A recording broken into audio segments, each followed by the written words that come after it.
A man travels through time into the pay-to-win game of his dreams and encounters the girl he couldn't obtain even with money. After graduating from high school, I wielded knives for 20 years and became the nation's top knife master.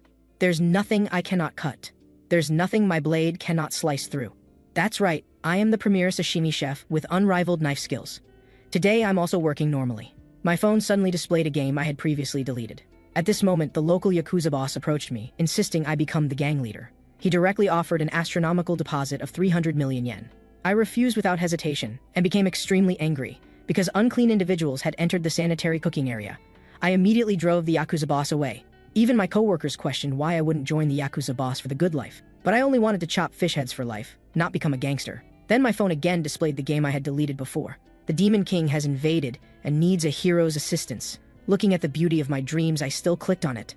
A flash of white light swept past, and I lost consciousness. When my colleague came looking for him, only a phone remained on the ground with no person in sight.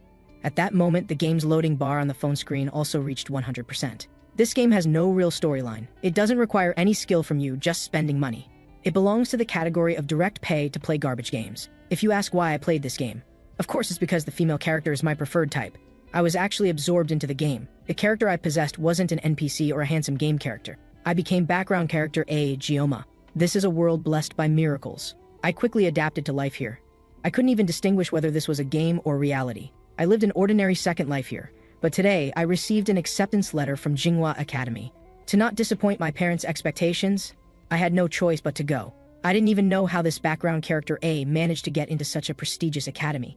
Before my transmigration, Gioma had already awakened his blessing and participated in Jingua Academy's entrance examination.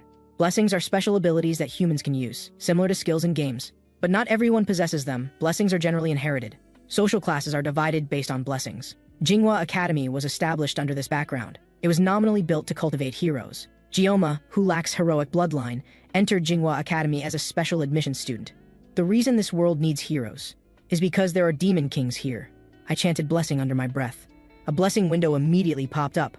Painless blessing, activation time 30 seconds, cooldown time 12 hours. I couldn't imagine how the previous Gioma managed to get into Jingua Academy with such a useless blessing. Then I noticed another blessing I gained after possessing this body. Sword God's Blessing. Swinging a sword can cut through anything. Activation condition requires the blade to be under 30 centimeters long and within 5 centimeters wide.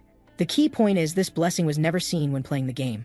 With the name Gioma and obtaining the Sword God Blessing that can cut through anything, the only drawback is the overly restrictive activation conditions.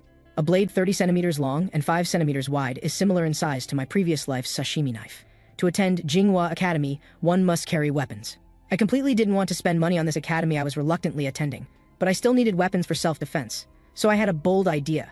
When entering Jingua Academy the next day, the teacher confirmed with me whether this was truly my armament. I bought dozens of kitchen knives, because the entrance ceremony required weapon inspection. The teacher thought I was playing a prank. He slapped the table and questioned whether I was treating the academy like child's play, bringing kitchen knives to the placement exam. I could only explain that this was my armament. Even the teacher was overwhelmed by my presence. Just as the teacher was about to explode, I could only explain that I was a special admission student from an ordinary family, and the tuition had already put too much pressure on my parents, making it difficult to ask them for weapon money. The teacher felt somewhat guilty at this point, wondering how he could treat such a filial son this way. I delivered the finishing blow, saying only losers complain about equipment problems. The teacher showed shocked expressions upon hearing this. This seriously earnest tone sounded exactly like someone who had reached a certain pinnacle. The teacher had no choice but to approve my armament, but nearby students mocked how a commoner ended up here. The teacher immediately scolded these students. Gioma was relieved that the weapon inspection was finally over, with the important entrance exam still ahead. Jingua Academy was completely different from the game. So large, it was like a small city. This was a place where only upper-class people studied. I found a spot to rest. The broadcast announced that the placement exam was about to begin. Although I didn't participate in the entrance ceremony, the placement exam was very important. Gioma pulled out his kitchen knife, preparing to practice. Having wielded knives for 20 years in my previous life, my skills shouldn't be rusty. I planned to try cutting leaves to test my knife skills. The moment I drew the kitchen knife, I felt a thunderous power.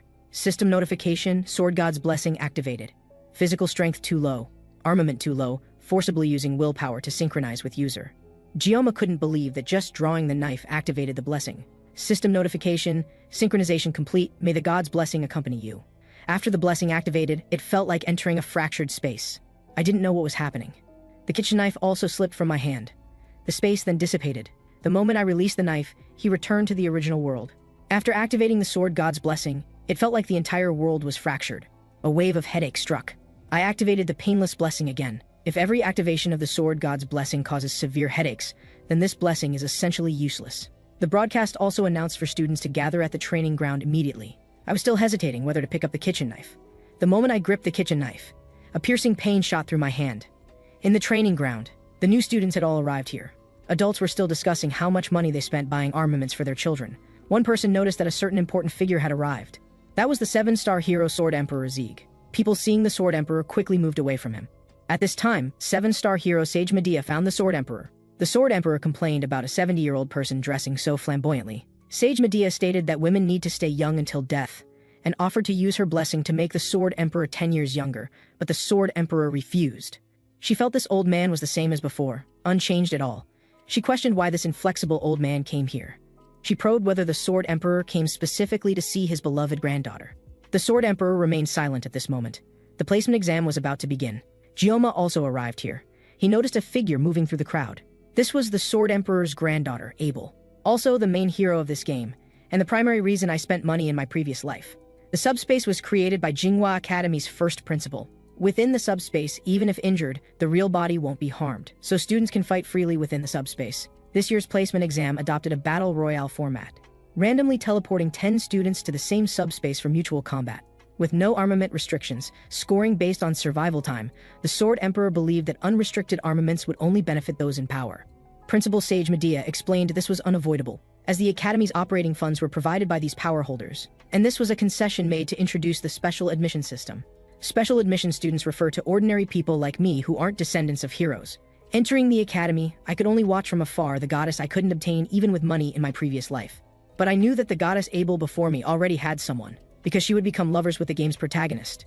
She and someone like me, a special admission student, weren't from the same world.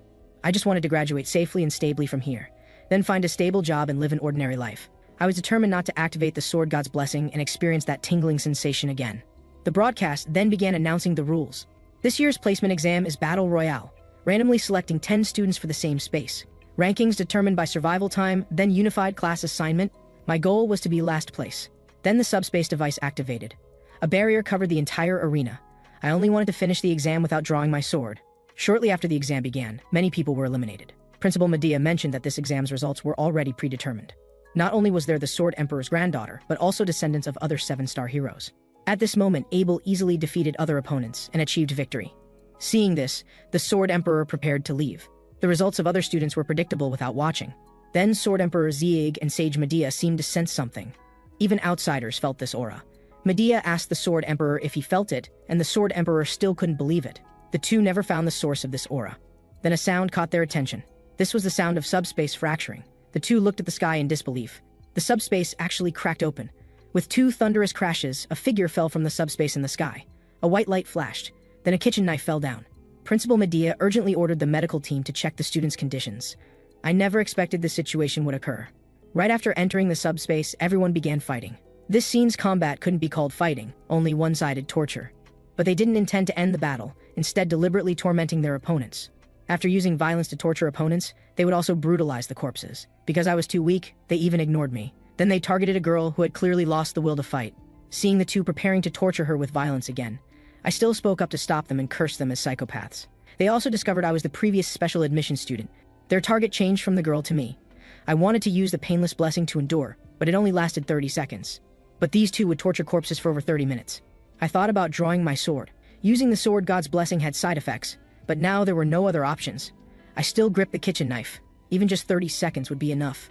The younger twin brother attacked me. I first activated the painless blessing, then drew the kitchen knife. System notification: the sword god's blessing accompanies you. This strike directly severed the opponent's hand. My previous life's master was a Yakuza thug who cut off his own wrist to atone for his sins. He personally taught me how to use a sashimi knife. Now I applied these knife skills in actual combat. The twin brother whose arm was severed screamed frantically, but I didn't plan to spare him. The twin brother fled while calling for help from his big brother. I walked up and finished him off with one strike. The twin's older brother watched this scene in shock. Even so, I had no intention of stopping. The girl I had just saved also watched this scene. The twin's older brother calmly analyzed everything. He thought the kitchen knife might be a secret weapon. Just being careful of the kitchen knife would suffice. He also pulled out his secret weapon. He put on another glove. When equipped with this set of gloves, he could exert 100% of his strength, with defense, jumping ability, and stamina all enhanced simultaneously. Now 3 blessings were active on him at once. Even if that knife was an S-rank item, it couldn't break through his absolute defense. My painless blessing still had 20 seconds left. The twins' older brother struck first, attacking me, while I was still counting down the painless blessing time. When the twins' older brother thought he had already won, by the time he realized it, his body was already filled with kitchen knives. His consciousness gradually blurred. The painless blessing was about to end. A wave of pain struck. The severe pain from the sword god blessing made me lose consciousness. When I regained consciousness, I had awakened in the Academy's hospital. 2 of the 7-star heroes actually appeared before me. The strongest human, Sword Emperor Zieg, was staring at me. Principal Medea was still greeting me. I still didn't know what was happening. Zieg asked what I had done in the subspace. Thinking back now, after drawing the sword, I became unconscious. But the person wielding the sword was indeed myself, so I couldn't explain it to them. Moreover, being targeted by the Sword Emperor, this monster, wouldn't be beneficial. I could only explain that the twins' behavior in the subspace was too excessive, and that I was willing to accept any punishment. Sword Emperor Zieg just stared at me intensely. Principal Medea quickly intervened. Don't look at his fierce appearance now, he was just helping you clear your meridians earlier. For her sake, don't argue with the Sword Emperor. Medea said this while pressing against me. No wonder my body felt light after waking up, it was probably because my meridians were cleared. Medea further explained that during my unconsciousness, the teachers watched the battle replay. Everyone saw how I fought desperately to protect the weak female student. Truly like a white knight from dreams. She kept poking my face with her finger while speaking. Sword Emperor Zieg reminded Medea from the side to maintain her dignity. Medea also told me that the Academy wouldn't hold me responsible, and the twins had voluntarily withdrawn from school. Hearing this, I also relaxed, grateful not to attend school with them. Medea then congratulated Ryome on becoming Jingua Academy's valedictorian. I was stunned upon hearing this. Principal Medea mentioned that in her 20 years as principal, she had never encountered such a situation. A student actually refusing to become valedictorian. Both Principal Medea and Sword Emperor Zieg were shocked. Medea explained to me again what becoming valedictorian meant. Moreover, this valedictorian was personally selected by the ancestral hero of the subspace.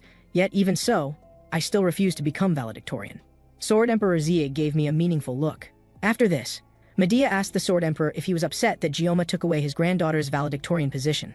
The Sword Emperor explained that he wouldn't object to the ancestral hero's evaluation. If the Academy determined he was valedictorian, they just needed to comply. But Ryome's swordsmanship wasn't excellent, his body wasn't strong, and his experience wasn't abundant. He just wildly swung the knife around, completely different from the sword techniques he had pursued his entire life. However, when clearing Ryome's meridians, there was a strong sense of incongruity. Something that shouldn't exist seemed to be present in his body. This thing even sparked competitive spirit in the Sword Emperor. The 70-year-old Principal Medea then spoke about how handsome male protagonists charging into battle to rescue female protagonists in crisis looked, wondering if she could become a female protagonist if she were 10 years younger. Sword Emperor Zieg really didn't know what to say upon hearing this. Medea asked the Sword Emperor what he really thought, and the Sword Emperor asked Medea if she knew what today's college students called women like her. When Medea was expecting some good title, the Sword Emperor slowly uttered bitch. The Sword Emperor, who hadn't been injured in decades, still got hurt on his face. Class levels are divided into Star, Dragon, Wolf, and Common grades. I came to Wolf grade class. The valedictorians should go to the best Star grade class, but I wanted to go to the worst Common grade class. Principal Medea speculated that putting me in the worst class would likely cause trouble with the board members. So the compromise result was Wolf grade class, because I didn't want to fight tooth and nail with them in the advanced classes. I'd rather pass time in the lower classes until graduation. Opening the classroom door, I immediately noticed something was wrong.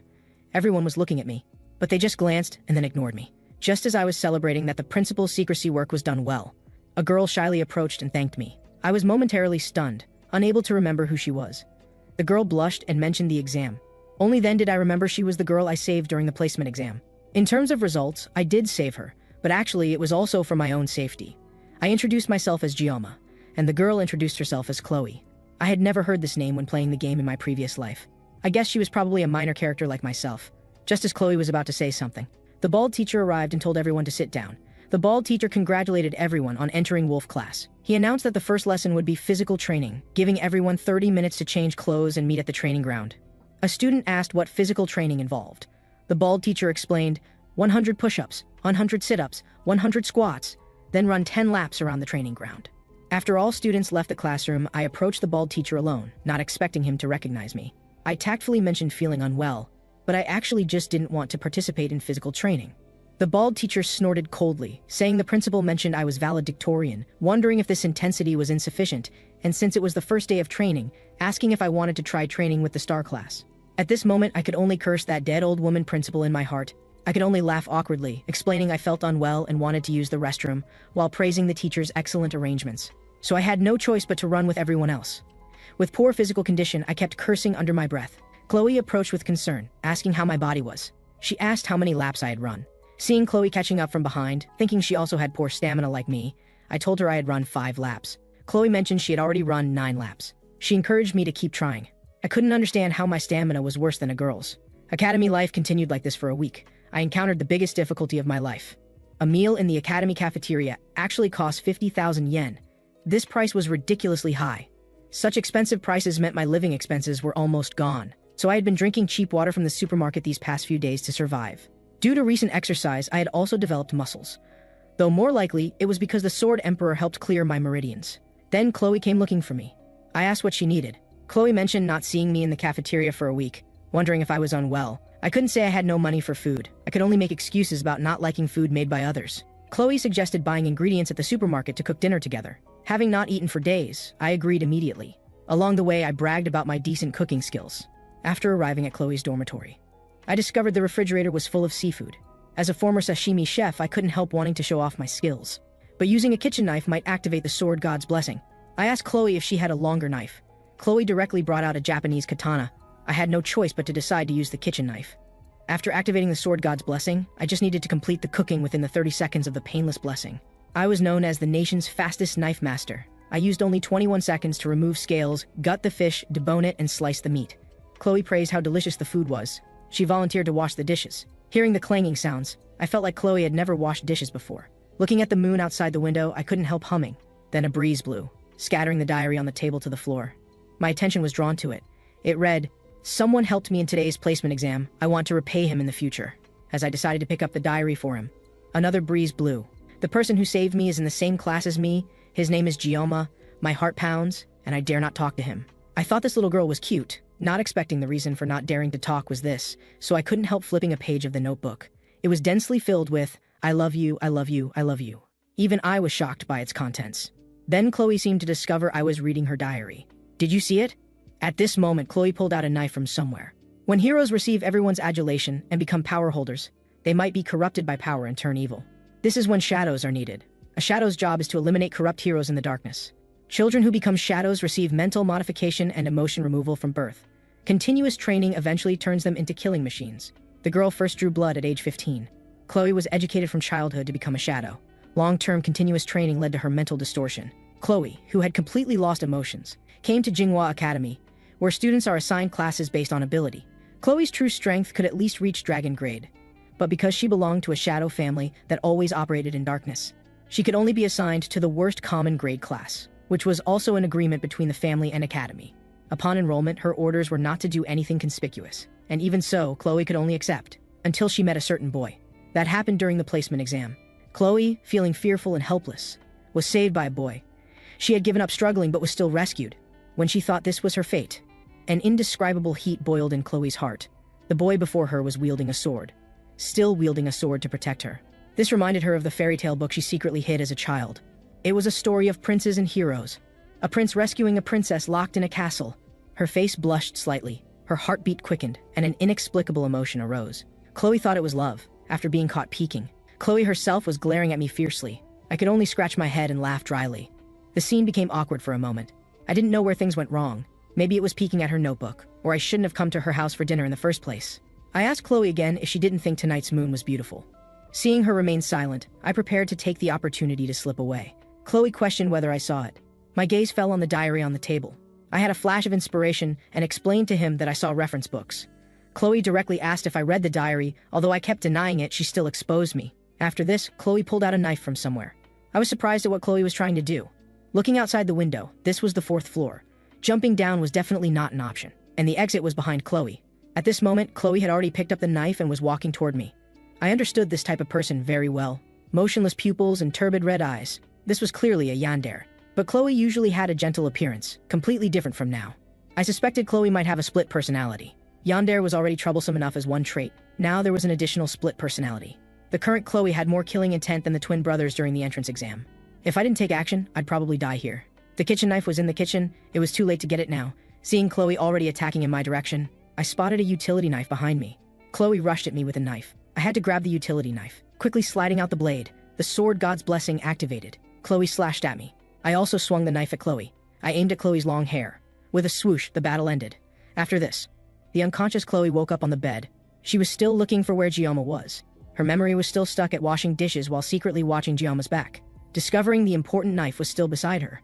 She breathed a sigh of relief, because she would lose consciousness every time she held the knife. Family members told her not to deny her talent. Khloe suddenly banged her head against the pillow. She even wondered if she said something wrong during her memory loss.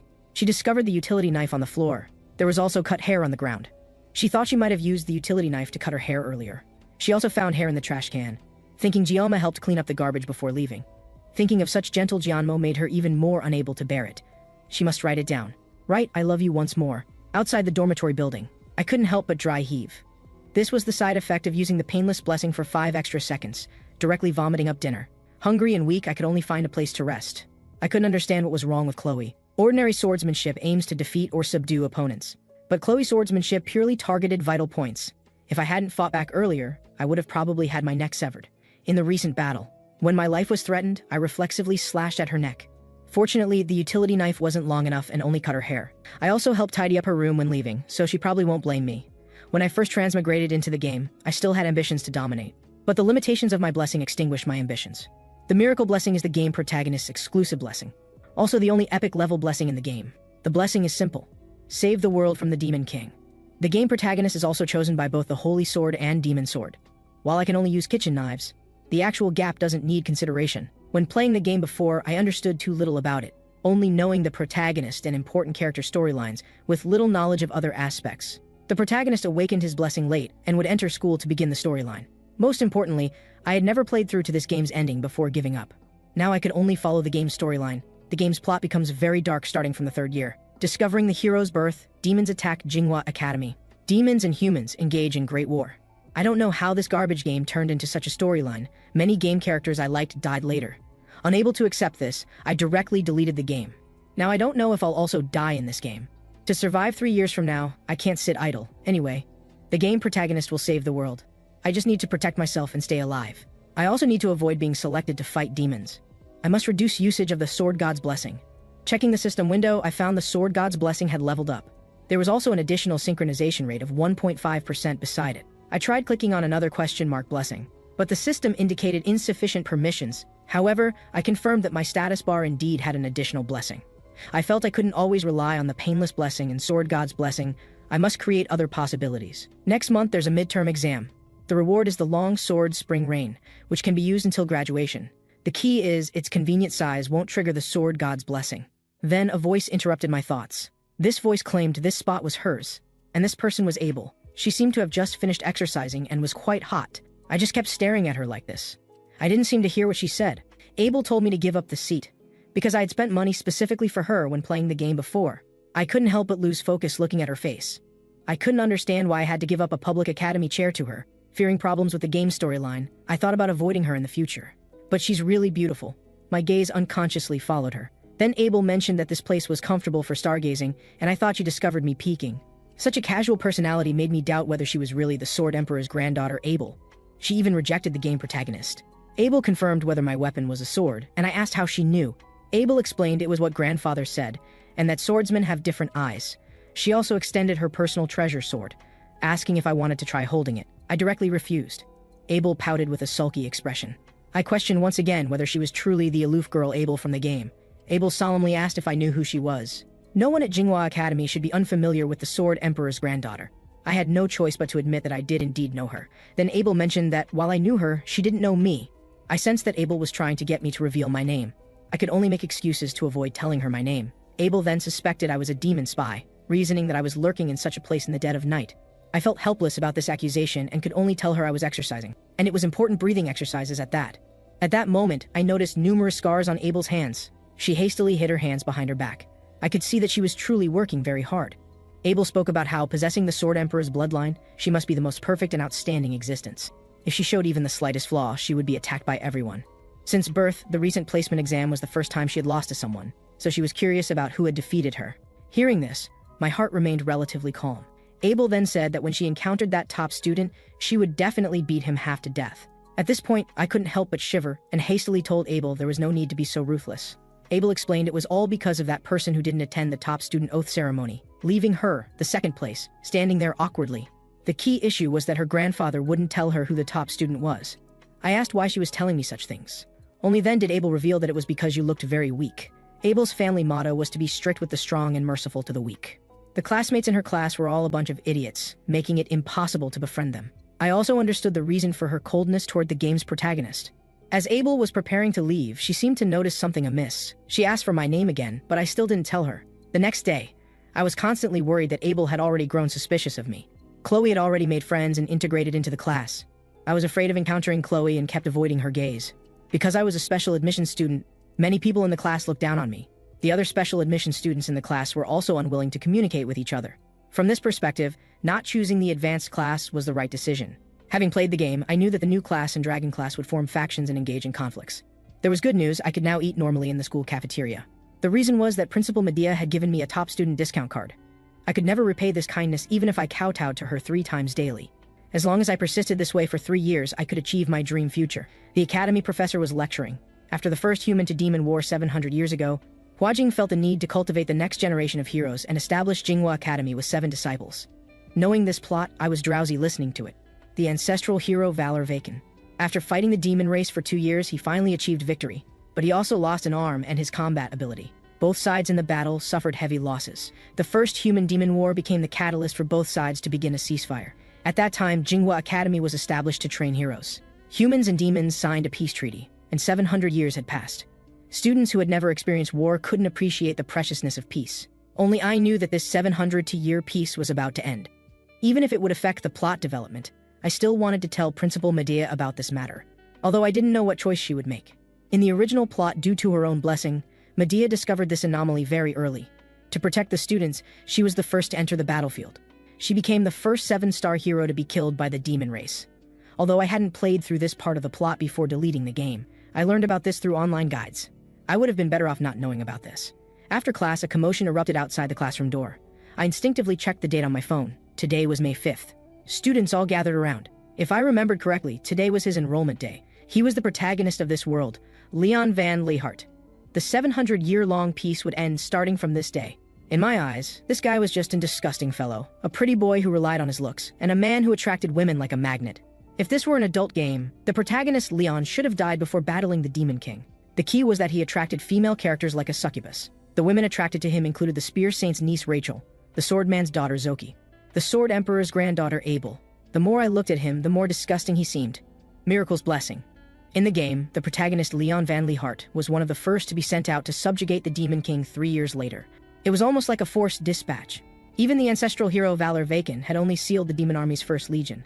I couldn't imagine just how powerful the demon race was. It couldn't be some crazy plot where the protagonist loses, could it? At that moment, the protagonist Leon seemed to notice my gaze. He looked directly at me. He even smiled at me. I was completely thrown off. In that instant, even I felt that this was indeed Miracle's blessing. The protagonist would solve all problems. This protagonist indeed looked very reliable, and even I was convinced by just one of his smiles. The Academy training ground. I was here practicing sword swings. When using oversized swords, the sword god's blessing wouldn't cause trembling. To avoid long-term dependence on a blessing with side effects, I needed to learn some swordsmanship. At this time, Khloe approached me, asking if she had done something wrong. It wasn't anything major. I had nearly been killed by her, but I couldn't say that. I could only tell her that nothing had happened. To stay quietly at the academy, I tried to avoid making enemies for myself. Although she had lost consciousness at the time, I had touched her sword. I knew very well that the sword was filled with sadness and seemed to be pleading for me to save her. Yet the blade's killing intent was terrifying. If used with the intent to kill, she would be more dangerous than the Mao brothers. At this point, Khloe invited me to have dinner at her home. She said she would personally cook for me. But when I thought of her drawing her sword, it would be better to refuse. However, her sincere and pleading eyes made me reluctant to refuse. If I agreed, my head might end up opening its eyes in a freezer next time. So I thought of a compromise. That was to ask her for a favor. And this was something only she could do. Hearing this, Khloe immediately perked up. I then asked her to teach me swordsmanship. I indeed needed a swordsmanship teacher, and Khloe was frighteningly strong. After that, I would avoid her every night before sleep. And when encountering terrifying events, I had action guidelines prepared. This was also a strategy I had prepared in advance to survive at the hands of a Yandere. At this time, Khloe arrived at the training ground according to our agreement. We had agreed on 8 o'clock, but she arrived at 6:30. She was a full hour and a half early. Scanning Khloe's attire, I felt a strong sense of incongruity. When she wore the school uniform, you couldn't tell, but she actually had a surprisingly good figure, and even abs. I understood why she was so strong. I then handed the wooden sword to Khloe. When she asked why we weren't using real swords, I wondered if I'd heard wrong or said something wrong. This wasn't a life and death duel. Why would we use real swords? Holding the sword, Khloe murmured about how gentle the sword demon was. She seemed like a different person as she examined the wooden sword in her hands. She just swung the sword casually, and I seemed to hear the air being cut. I couldn't imagine how much strength she possessed. Would I be cut up like a watermelon? I opened the status window again to confirm the sword god's blessing. I still didn't understand what this assimilation rate meant. The question mark sections were still unviewable. Khloe looked at me with a strange expression as I stood there in a daze, asking what was wrong. They apparently couldn't see the status window. If I continued spacing out, it might cause misunderstandings. Before training, I asked Khloe to go easy on me. In my previous life, I was at least a practical fighter. To reach the pinnacle in any field required not only hard work, but also sacrificing everything. The reason I adapted to academy life so quickly was also due to this. At this moment, Khloe had already assumed her stance. She attacked me directly. Her speed was so fast I couldn't see it clearly. Her blade techniques were still those deadly strikes. Having barely dodged the first move, I couldn't help but curse internally about the promised restraint. Khloe gave no quarter, and even demonstrated a hand-switching technique. The speed was too fast, catching me completely off guard. Her strength was so great that it even numbed my arms. When I was preparing to seize the opportunity to counterattack, Khloe had already begun her third assault. I wondered if she was really holding back at all. Before I could react, Khloe slashed at me again. I was still wondering if I'd survive taking this hit. With a crack, my wooden sword already had a fissure. I hastily retreated. Khloe's attack seemed unstoppable as she continued her fierce assault. But the wooden sword couldn't withstand it. It was directly cut in half and flew away. I was completely no match for Khloe. Khloe hurriedly apologized, saying she had intended to be gentler but still broke it. At this moment, her gaze seemed to see something she shouldn't have seen. The system prompted, "You have met the armament conditions." Bug occurred due to armament destruction. Suppressive force began adjusting the user's personality. Personality decreased. You have awakened the sword god's blessing. Khloe looked at this scene in shock, and I had already lost consciousness. I seemed to return to a certain place in my memories. This place was somewhat like the kitchen from my previous life. I appeared to be handling seafood. I casually selected a Chinese cleaver. The system prompted that I could not use this knife. I chose a long knife but still couldn't use it. Now only the sashimi knife was usable. I thus grasped the sashimi knife. Master told me that as long as I cut down, I could make good cuisine. System prompt, you have awakened the sword god's blessing. Khloe was still asking what was wrong with me. Having lost consciousness, I slowly walked toward Khloe, then suddenly flashed and charged at Khloe. Khloe hastily raised her sword to block my attack. She was still calling my name, telling me to wake up. I knocked Khloe flying with one strike. The impact force from this strike sent Khloe tumbling to the ground. Khloe also realized that I seemed like a completely different person. I slashed at Khloe again. Khloe could only retreat backward. I, controlled by the blessing, had completely lost consciousness. Khloe, affected by the previous impact, was already unable to dodge the next attack. Khloe was still calling my name, sword demon, sword demon. I grabbed the wooden sword and struck at Khloe. Khloe was still trying to wake me up. Just as this sword was about to kill her, Khloe loudly called out my name, Gioma. At this moment, I still didn't know what was happening. There was actually a fish I couldn't cut. Most importantly, this fish kept dodging on the cutting board. At this time, Master ordered me to quickly cut it into sashimi. But there seemed to be a voice constantly calling out to me. This voice restored my consciousness. I remembered that my name was Gioma, and the person calling out to me was precisely Khloe. Having regained consciousness, I directly threw away the broken wooden sword. Khloe thought she was done for. At this moment, I caught Khloe, who was about to fall to the ground, and told her that today's sparring session was over. Khloe asked with concern what had happened to me. I thanked Khloe for the sparring and turned to leave. Khloe looked at this scene with confusion. After Gioma left, since the placement exam, Khloe had felt a strong sense of incongruity about Gioma. That power had exceeded common sense and was incredibly bizarre. It wasn't pure technique, it was like the blade itself. Even when Khloe unconsciously used all her blessings, she was no match for him. And he was still wielding a broken wooden sword. At this time, a voice asked if Khloe looked very happy. Khloe immediately recognized the other party. It was Khloe's brother, Noth. Noth questioned why Khloe had been mixing with that commoner since enrollment. Khloe told her brother not to speak about him that way. Noth warned Khloe that if she continued associating with Gioma, the family would kill him. Hearing this, Khloe actually felt relieved. She told Noth that even if the entire family came, they wouldn't be a match for the Gioma. Noth fell into contemplation as he watched Khloe's departing figure. I was now certain of one thing. The power I had obtained was neither a god's blessing nor a god's protection. It should be a curse. To avoid relying on the sword god's blessing, I had to acquire a new weapon. The sword god's blessing would manipulate my body, control my consciousness, and make me go berserk. If it hadn't been for Khloe's calling at that time, something irreversible might have happened. It was her calling that caused the sword god's blessing barrier to shatter. Only after throwing away the wooden sword did I regain consciousness. This was thanks to Khloe awakening my consciousness. However, it was also because she had severed my wooden sword that this incident occurred. I was afraid of awakening the sword god's blessing again, and hurriedly left.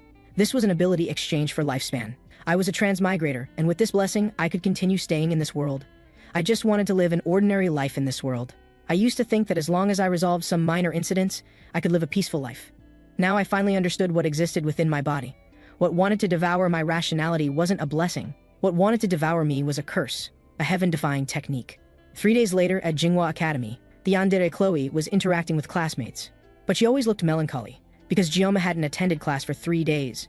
She had even knocked on Ryome's dormitory door but only heard sounds of pain. Khloe forcibly suppressed her impulse to break down the door and left. She liked how Ryome looked when he was thinking with his chin propped up. Afraid of being seen as a gloomy woman, she was very careful even when speaking. The next day, the bald instructor announced that due to rain today, self-study would replace training. The bald instructor noticed that Ryome still hadn't come to class today. He guessed there must be some hidden circumstances. As an excellent educator, he should trust that his students could overcome difficulties. At this time, a figure appeared at the classroom door. This person was me, Ryome. At this moment, my face already bore several sword scars and even my hair had gained some white strands. Khloe was surprised by my appearance. I apologized to the bald instructor for being late today. The shocked bald instructor told me to quickly take my seat. Classmates all discussed what had happened to me. In their eyes, I seemed to have become more handsome than before. After class, Khloe found me. She asked with concern what had happened to me. The reason for not attending school for several days. Was it because of that sparring session? I explained to Khloe that it wasn't about that, just that I wasn't feeling well. Khloe was relieved that it wasn't about that incident. During the 3 days I didn't attend class, I was tormented by the blessing's side effects to the point of agony.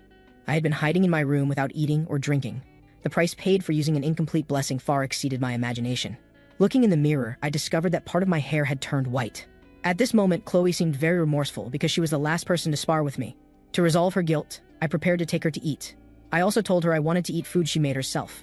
She jumped up with joy. Khloe asked what dish I wanted to eat. I mentioned that I hadn't eaten fish in a long time. At this moment, a wave of killing intent swept past me. I hastily searched for the source of this killing intent. After looking around, I found the direction of this killing intent. A masked man appeared before my eyes. Khloe looked at him in shock. I asked Khloe if she knew him. I clearly sensed that this person had ill intentions. We looked at each other. I directly told him to speak up if he had something to say. At this moment, Khloe suddenly stepped in front of me and questioned why he had come here. Although Khloe appeared very assertive, her voice was trembling. The man questioned Khloe about whether she would defy Adido's rules to stay with him. Khloe argued that Adido had nothing to do with her anymore. The man ordered Khloe to abandon the commoner beside her and return to Adido. Hearing this, Khloe immediately burst out with powerful killing intent, ordering the man not to speak such insulting words about the sword demon. This powerful killing intent swept through the entire classroom. I was grateful that everyone had gone to eat.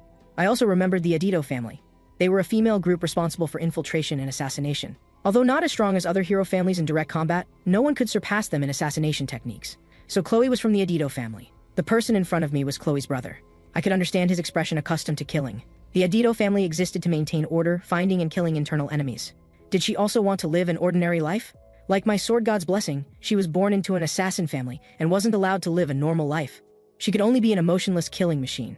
I wasn't a hero, couldn't become a hero, and didn't want to be a hero. Even if I couldn't save the world, I could at least save her. I decided to have a private conversation with Khloe's brother. Although the sword god's blessing was like a curse, this power wouldn't let me lose to anyone. Since I couldn't escape the sword god's blessing, I could only dominate it. Your name is Nuth, right? Come outside with me. Let's talk with our swords. 15 minutes before the duel began, Principal Medea told me that even in a virtual world, while the body wouldn't be injured, the spirit could still be harmed. I didn't care. As long as I won, that was enough. Sitting in the waiting room, I could hear the noisy crowd outside. The Yandere Khloe looked remorseful. I told Khloe not to worry. Hadn't she lent me a weapon?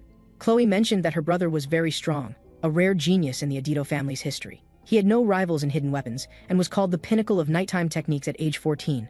I was speechless about who had come up with that name. No matter how I tried to avoid it, I could only choose this path. Master once said that those who grip the blade are swordsmen for life. The broadcast then announced for the 2 sparring students to enter the training ground. Before leaving, I told Khloe that there were many geniuses in this world, but they would all be defeated by me in the end. I came to the arena carrying 2 sashimi knives. Students were cheering. I hadn't expected a simple sparring match to draw so many people. Even people from the star-level class had come. The protagonist team from the game was staring at me, especially the Sword Emperor's granddaughter, Abel. Their behavior undoubtedly increased my pressure. My opponent Noth questioned why I was participating in sparring with such broken knives. He also released killing intent toward me. I calmly told him that masters don't complain about poor equipment. Hearing this, Noth directly drew his armament. Without doubt, this was S-class armament, and there were two of them. S-class armament was somewhat laughable, but I was also serious. After all, my armament consisted of a sashimi knife plus a rose knife. The announcement declared the sparring match to begin. The protagonist team all watched the scene. Subspace expanded. The Sword God's Blessing and Painless Blessing activated simultaneously. Everyone couldn't believe the battle scene before them. They couldn't even see the confrontation between the two. The speed was too fast for the naked eye to follow. The Spear Saint's niece, Rachel, also cast an interested gaze toward me. Abel couldn't believe how the weakling from that night could be so formidable. Noth launched a horizontal slash at me, which I directly broke with one strike. He followed with another cleaving attack, which I easily blocked. Noth casually traced 2 sword strikes, but they only left 2 sword marks on the ground. Noth then launched a killing blow at me, his finishing move, 3-legged bird. When Noth thought the battle was over, he couldn't find my figure nearby. Without doubt, I had avoided his finishing move. The audience discussed how second-year Noth had the upper hand. Only Abel could see that I hadn't launched any attacks. Noth also realized something was wrong, because even using all his strength and blessings, he couldn't defeat me. The 2 knives were too heavy, preventing me from using my full strength. I threw down one sashimi knife. Noth still wondered why I was discarding a weapon. I gripped Khloe's rose knife with both hands. I faced Noth like this. He completely didn't understand what I was doing, but he burst out with powerful pressure and prepared his defense. With just a whoosh, a flash of light pierced through. I entrusted my body to something that wanted to devour me, the Sword God's Blessing. May God bless you. This strike severed one of Noth's hands. Noth still couldn't see clearly what had just happened. Whether it was a blessing or a curse, I didn't care. My peaceful academy life was also gradually fading away. Just moments ago, I received the Sword God's Blessing and cut Noth to pieces with just one strike. The subspace then closed. Everyone gasped, because I had defeated Noth. Abel and Rachel watched this scene in shock. The broadcast announced the end of the subspace sparring match. Now it was completely irreversible. I still couldn't get used to fighting others with sashimi knives. The subspace performance was truly excellent. As Khloe had said, Noth was indeed very strong, with strength accumulated through actual combat. Fortunately, I had the Sword God's Blessing. The broadcast also announced that the winner was first-year Wolf class's Ryome. It especially emphasized that a first-year student had defeated a second-year student. I had to complain that these people never forgot to promote me at times like this. There was no choice. This was the path I had chosen. At this time, new class students were still discussing. Someone from the Adido family had lost to a first-year guy. Through the recent broadcast, Abel also learned that my name was Ryome. Now the entire Jingua Academy was discussing Ryome's matter. Ryome had defeated Noth with just one strike. This incident was a huge blow to Abel, because she also couldn't see clearly how Ryome had moved. The key was that he didn't use traditional swordsmanship or proper armament. Instead, he used 2 kitchen knives. Abel was the Sword Emperor's granddaughter, so she took pride in swords. She really hadn't expected that using such knives could make someone so strong. At this moment, Abel remembered something else. She had once told Ryome that she was curious about who the top student was, and said that if she knew, she would definitely defeat him next time. Now thinking about it, the top student was Ryome. Thinking of this, Abel trembled all over. Ryome was stronger than her. What had that guy been thinking when he looked at her that night? Getting angrier as she thought about it, Abel slammed the table and shouted about what he had been thinking. This slam startled Rachel nearby. Abel hastily explained that nothing was wrong, nothing at all. Rachel looked suspicious. She explained again that she just felt unwell, but Rachel seemed determined to get to the bottom of it, first asking if Abel was hungry. Then, if she had brought weapons, then if she needed to use the bathroom. Abel could calmly deny all 3 questions. Finally, she asked if Abel was thinking about men. Abel blushed as if she had been caught red-handed. Rachel immediately burst out laughing, so Abel was a woman after all. She had thought Abel would never fall in love. The blushing Abel vehemently denied it. Rachel asked who that guy was. Let me guess. Is it Leon? His face is quite handsome. Hearing Leon's name, Abel remained unmoved. Rachel also remembered that Abel seemed to dislike Leon. She then asked if it was yesterday's sparring special admission student, that black-haired one. Abel, having been guessed correctly, directly looked away. Rachel was certain it was this person. She immediately pulled Abel to set off. Abel asked where they were going. To find him, of course. At this time in Wolf class, Rachel pulled a reluctant Abel over and shouted in the classroom that they were sorry to disturb everyone. Students were all stunned. Abel shyly suggested they should go back first, but Rachel acted as if she hadn't heard and was still looking for a good position. She quickly found a desk with a good view. She directly stood on top of it. She didn't forget to shout about where the black-haired boy was. A student reminded Rachel that standing on someone else's desk randomly was a bit too much. Rachel asked if he could forgive her once for the sake of her being pretty, and this student immediately agreed. This operation gave Abel a headache. Rachel quickly found Ryome, but found something strange. A girl was smiling happily beside him. Rachel guessed she might be his girlfriend. Good. Having a girlfriend was actually a good thing because it made things more interesting. She even loosened her tie. Khloe, who had been smiling happily the previous second, changed her expression the next second, because she saw Rachel blowing air in Ryome's ear. Both Abel and Khloe were stunned. Rachel then sat down on the desk. I was also woken up by Rachel's commotion. As soon as I woke up, I saw Rachel greeting me. "Are you called Gioma?" I was confused about why Rachel was here. She mentioned that she hadn't noticed yesterday how handsome I was. The Yandere Khloe directly grabbed Rachel's hand and questioned what was going on. Khloe was about to switch personalities again. I hadn't expected her to pull out a utility knife in the classroom. This was a combination I hadn't seen even in the game. I really couldn't understand what was happening. At this time, Abel came over and pulled Rachel away. Rachel said they were just greeting each other, no big deal. She then looked at Khloe. She even patted Khloe's head, saying that adults were talking and children shouldn't interrupt. And children shouldn't hold such dangerous things. After saying this, Rachel prepared to continue chatting with Gioma. Khloe unhesitatingly slashed out with the utility knife. Both Abel and I were stunned. Rachel seemed to notice something and instinctively turned around. She unsurprisingly caught Khloe's hand, small in stature and a bit petty. Abel nearby, afraid things would escalate, hurriedly called out to Rachel. Even so, she remained unmoved. She directly threw Khloe out. Khloe flipped several times in the air before landing steadily. The classroom spectators all cheered. In the face of overwhelming power, any technique was useless. The power supremacist family's legitimate heir, the Spear Saint's niece Rachel. She then asked if that little brat was my girlfriend. I directly denied it. Khloe nearby stared at me with cold, piercing eyes, but no meant no. After thinking it over, I could only utter 2 words, friend. I still didn't understand the situation. Why was Abel here too? The previous scene had been too chaotic, and I hadn't noticed she had come as well. I asked why the 2 of them had come here. Rachel explained that Miss Abel was interested in me, so they came to take a look. The blushing Abel hastily waved her hands in denial, arguing that Rachel had forced her to come. "Abel, you obediently followed along. I thought you wanted to come too." For a moment, Abel was speechless. The classroom audience was growing larger. Abel, averting her gaze, explained that there seemed to be some misunderstanding. She hadn't said she wanted to come, but I felt that if she wanted to come, she could just come directly. I told them that if there was nothing else, they should leave quickly because I wanted to sleep. Both Abel and Rachel looked shocked. Rachel even took my arm and said she liked me. She also invited me to come to her room after class. Hearing this, Khloe immediately shouted loudly to get away from the Gioma. Rachel burst out laughing and asked Abel if she had heard that, but Abel was glaring at her from behind. Seeing this, Rachel could only bid me farewell. "See you next time." I could only tell her not to come next time. She didn't forget to wave goodbye to me as she left. I lay down and prepared to continue sleeping. At this time, Abel slowly stopped and turned around. She looked at me from afar one last time. Only then did she reluctantly withdraw her gaze. Outside the classroom, Rachel hadn't expected Gioma to have such an attitude. She sensed something from those dark eyes. A feeling like her throat was being cut. Thinking about it now still gave her chills, completely different from the useless classmates she had encountered since enrollment. She had originally just wanted to tease him, but discovered this unexpected harvest. The Spear Saint family had always married outstanding warriors through generations. In some ways, he was a desirable resource.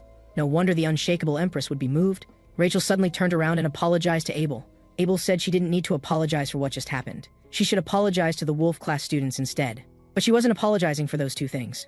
Rachel then revealed that she wouldn't give up Gioma to her. Hearing this, Abel was stunned. At this time, on the other side, Noth was muttering like a madman about killing him. He had never lost anyone in his life. He was Adito's genius. He plans to launch a surprise attack tonight to kill Gioma, planning to mobilize all members of the Adido family. Gathering the strength of the entire clan should be enough to take him down. Finally, he will bring Khloe back, because Khloe's potential has already surpassed his own.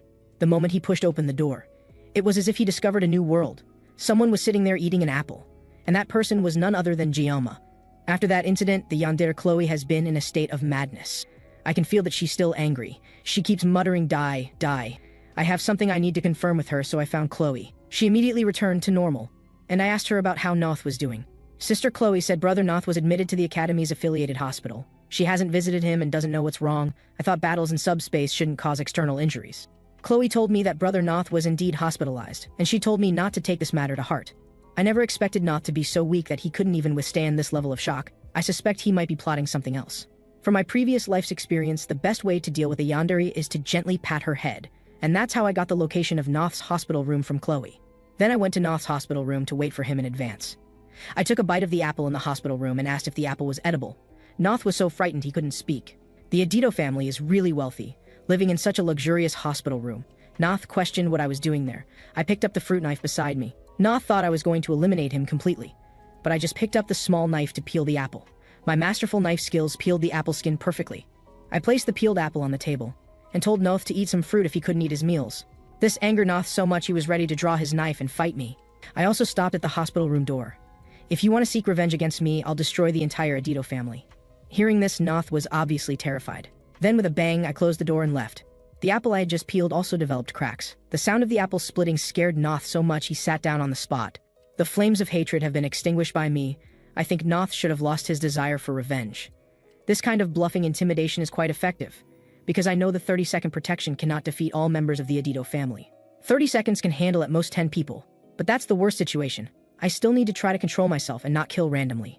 Now I feel like I'm standing in the eye of a storm. I seem to have gotten used to this kind of life. Could there really be something wrong with my brain? Currently, Noth's situation should be resolved. Now the most troublesome thing is the persistent female character Rachel, who actively approached the protagonist in the game. But she's someone who was conquered even later than the game's heroine Abel. I can only take it one step at a time, because midterm exams are approaching.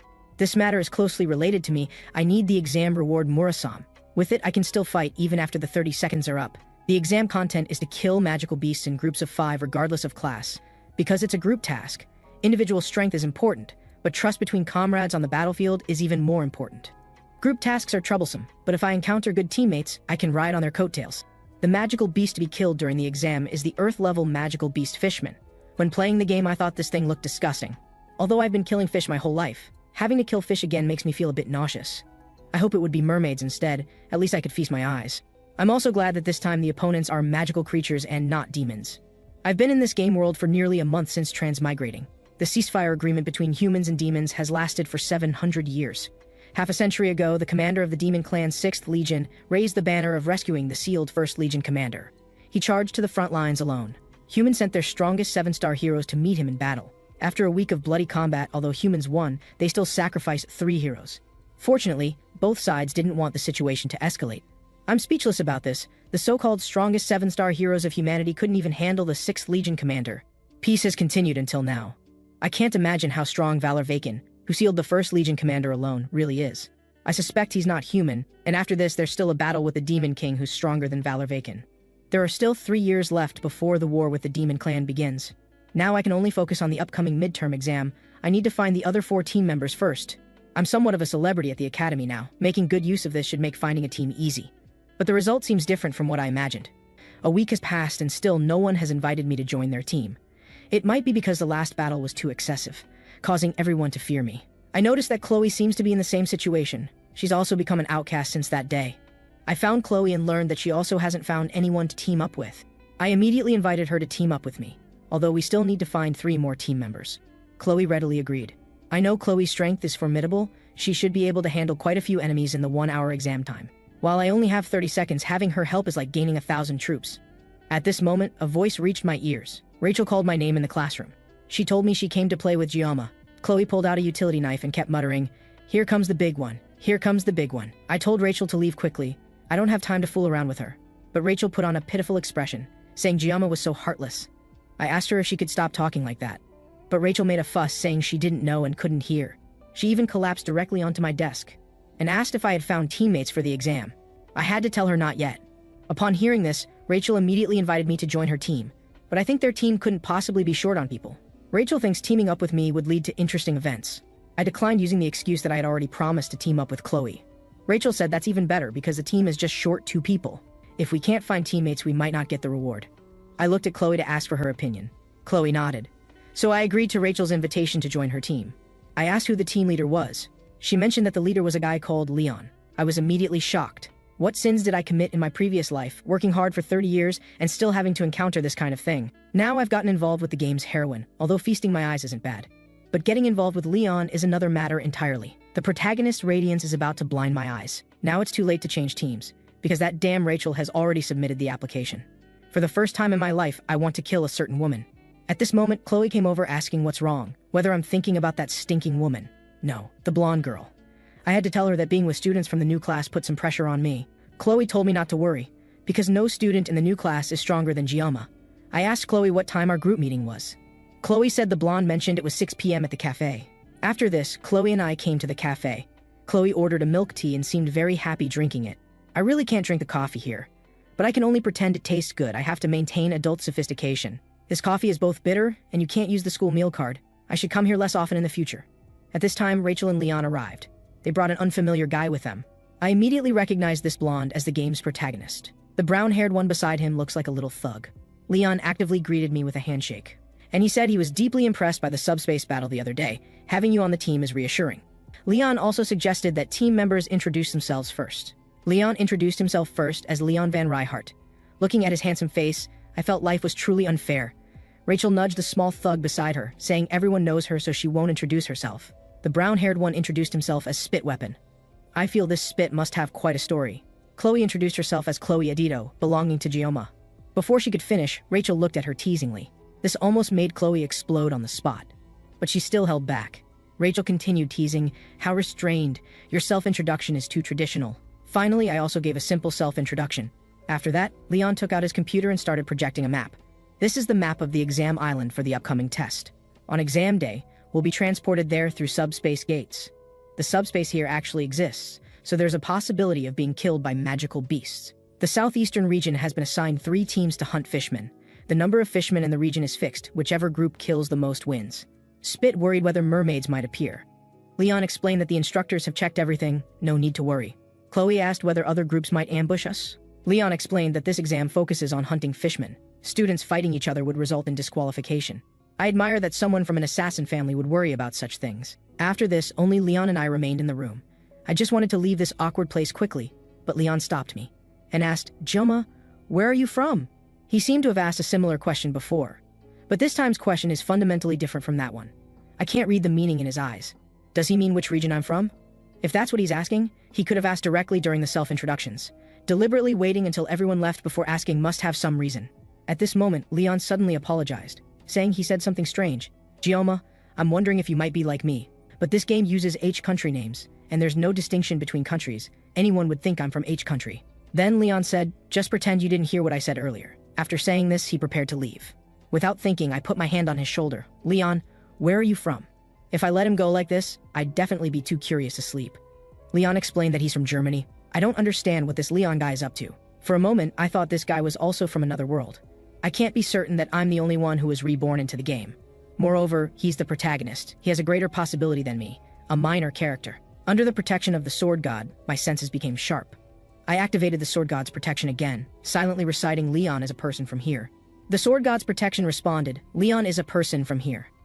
After awakening the sword god's protection, as long as I concentrate and touch shoulders, I can hear voices. Every time I continuously activate this ability, my head hurts. Even the painless protection has no effect. The Leon I saw today is the same Leon from when I played the game. Even a skilled actor couldn't perform so authentically. Was he really just asking about nationality? Then I used a search engine to look up information about Leon van Lahart, but couldn't find his documentation. Anyway, I'll only have contact with Leon this once. If this happens again, I'll ask Medea for help. I hint to myself not to think too complexly. I've never wanted this kind of thing to happen, but I'm quite calm when facing this reality. I open the system panel again. The physical level has increased from 5 to 7. The sword size hasn't changed. The mental level is still 3. Currently not meeting the synchronization rate conditions. It should have improved after working hard to train the body. After getting Murasame, my abilities should improve somewhat. When the synchronization rate reaches 70%, the offhand condition will be awakened. It feels like complete liberation is about to happen. I've been playing with those siblings all this time.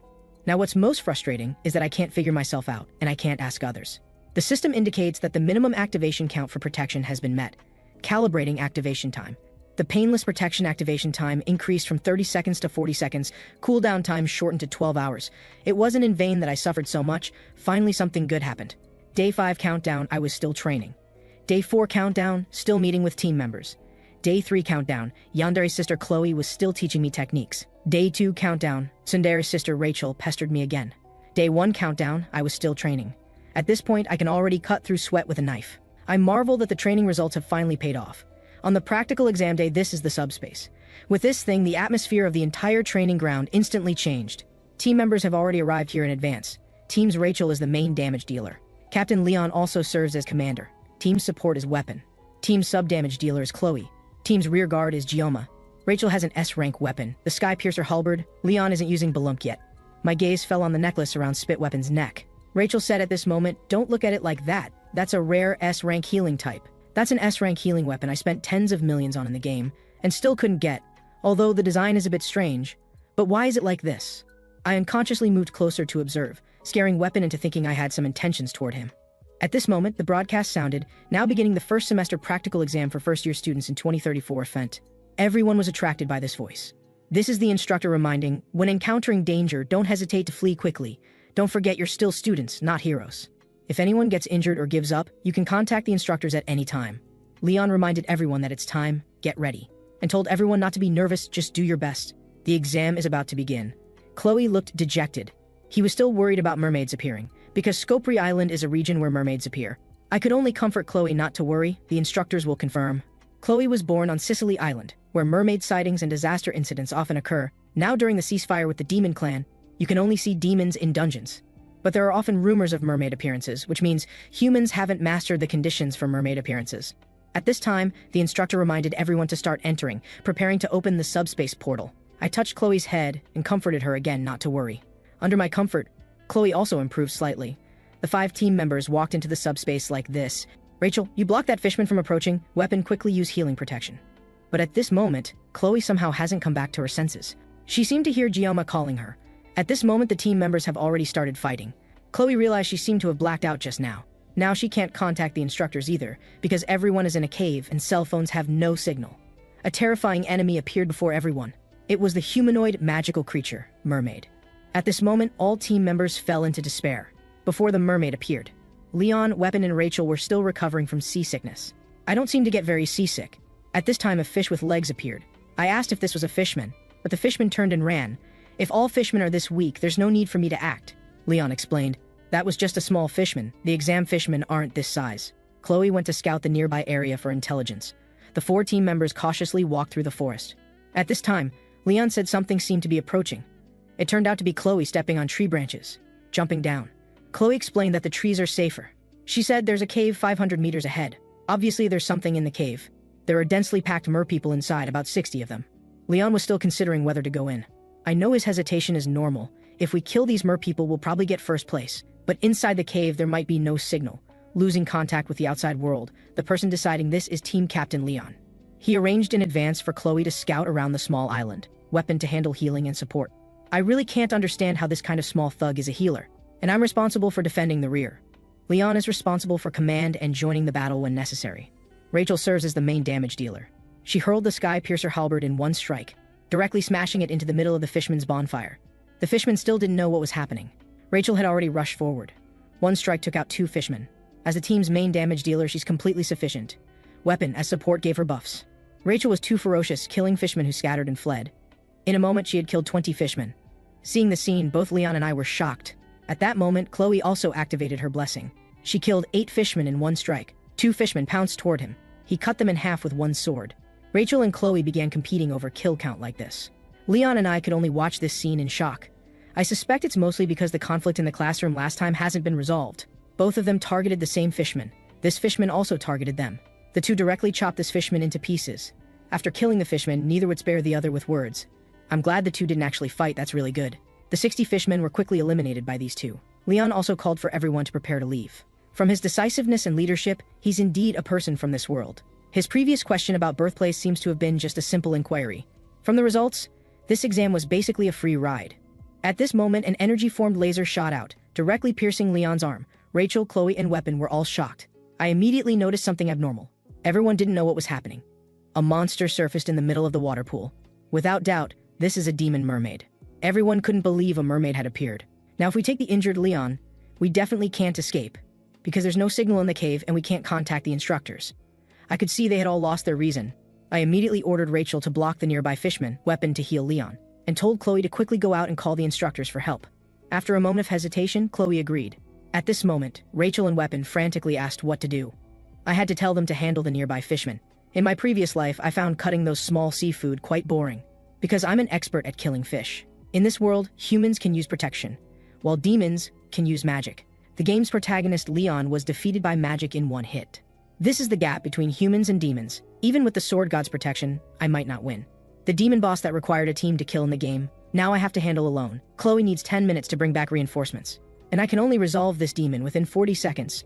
I haven't seriously made sashimi in a long time. The system indicates the sword god's protection is activated. May God always bless you. Rachel was still struggling with the fishmen. Dealing with these fishmen isn't too difficult. She killed several fishmen in one breath. Now she's running out of stamina. Although Weapon wants to give him buffs, he's powerless. Healing Leon alone is already very taxing. He knows Jingua is powerful, but still can't believe he can fight a mermaid alone. Weapon hesitated whether to stop Jingua from this behavior. The mermaid launched a magic attack first.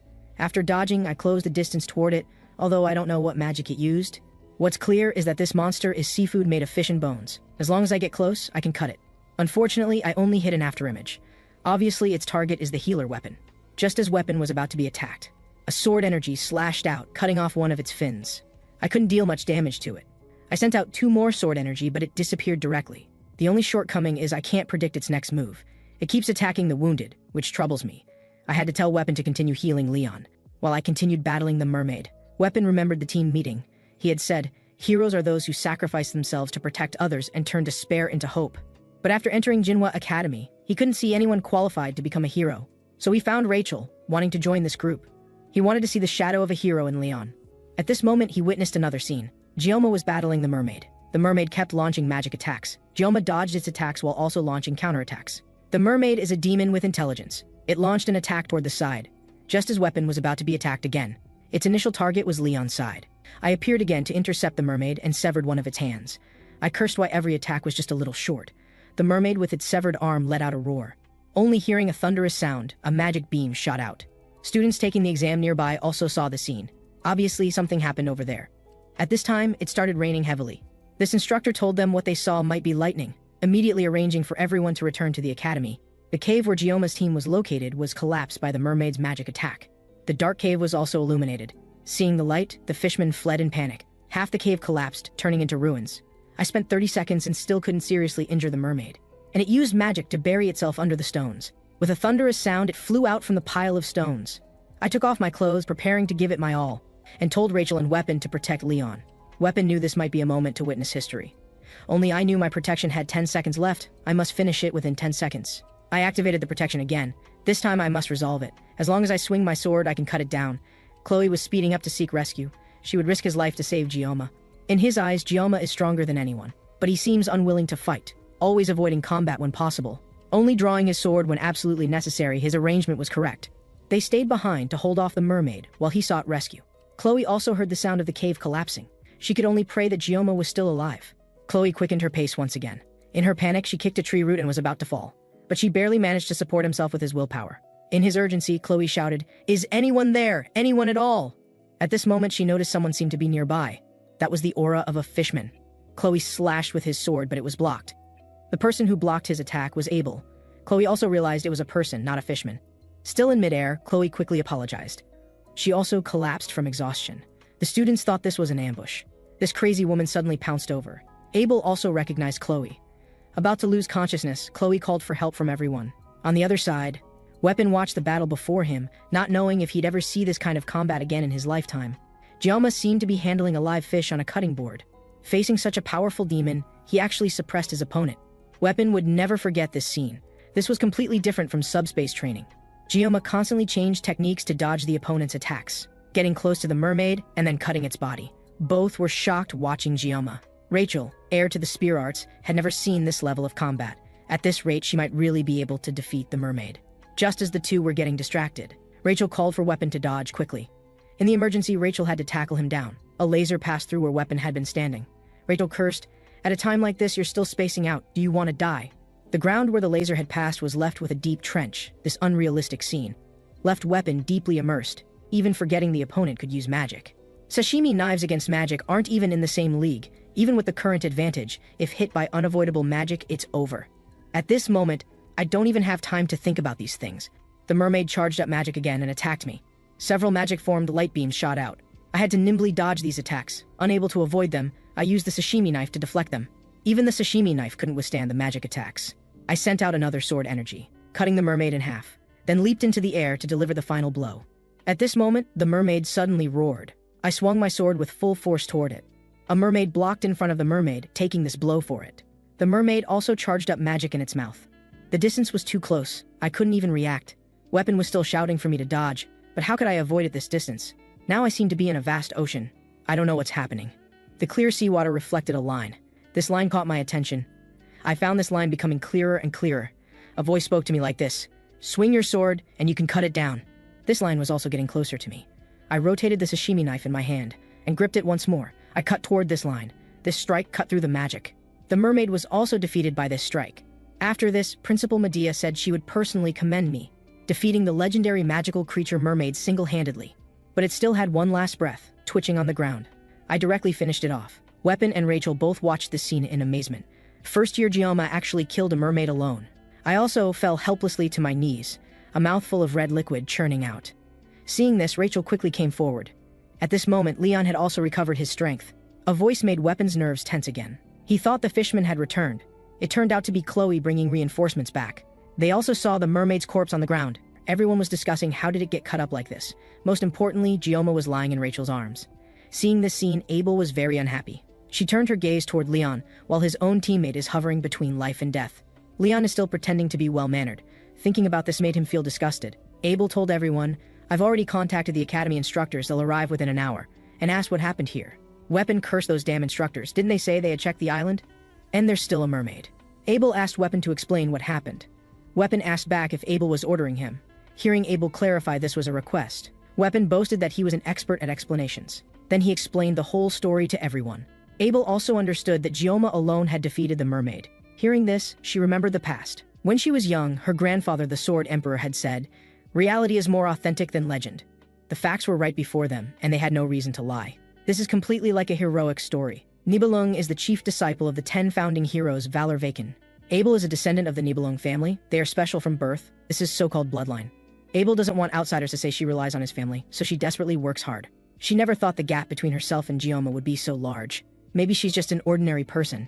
Abel ordered the healer in her team to treat Jingua. Under treatment, Jionma's wounds quickly improved. She still couldn't imagine that his peer Jingua had defeated a demon alone. Weapon confirmed with Abel whether he had contacted the academy, and told him not to report this incident in detail to the instructors. Although this island is large, demons wouldn't appear without reason. This matter is very suspicious. At this moment, Leon spoke first. "Are you suspecting the academy has demon spies?" Weapon and Abel looked toward Leon. Lacking confidence, Weapon could only explain this was just suspicion and couldn't be confirmed. If Jingua hadn't acted this time, all of Leon's team members would have died here. Humans and demons have been at peace for 700 years. They've never attacked students of Jinhua Academy. This incident could become the spark that ignites war. Thinking of this made Abel shudder. Weapon thought Abel was thinking too deeply, just suspecting the academy has demon spies but can't be certain. Leon proposed, "We can't let outsiders know that Jingua alone killed the mermaid. If the news leaks, he might be targeted by demons.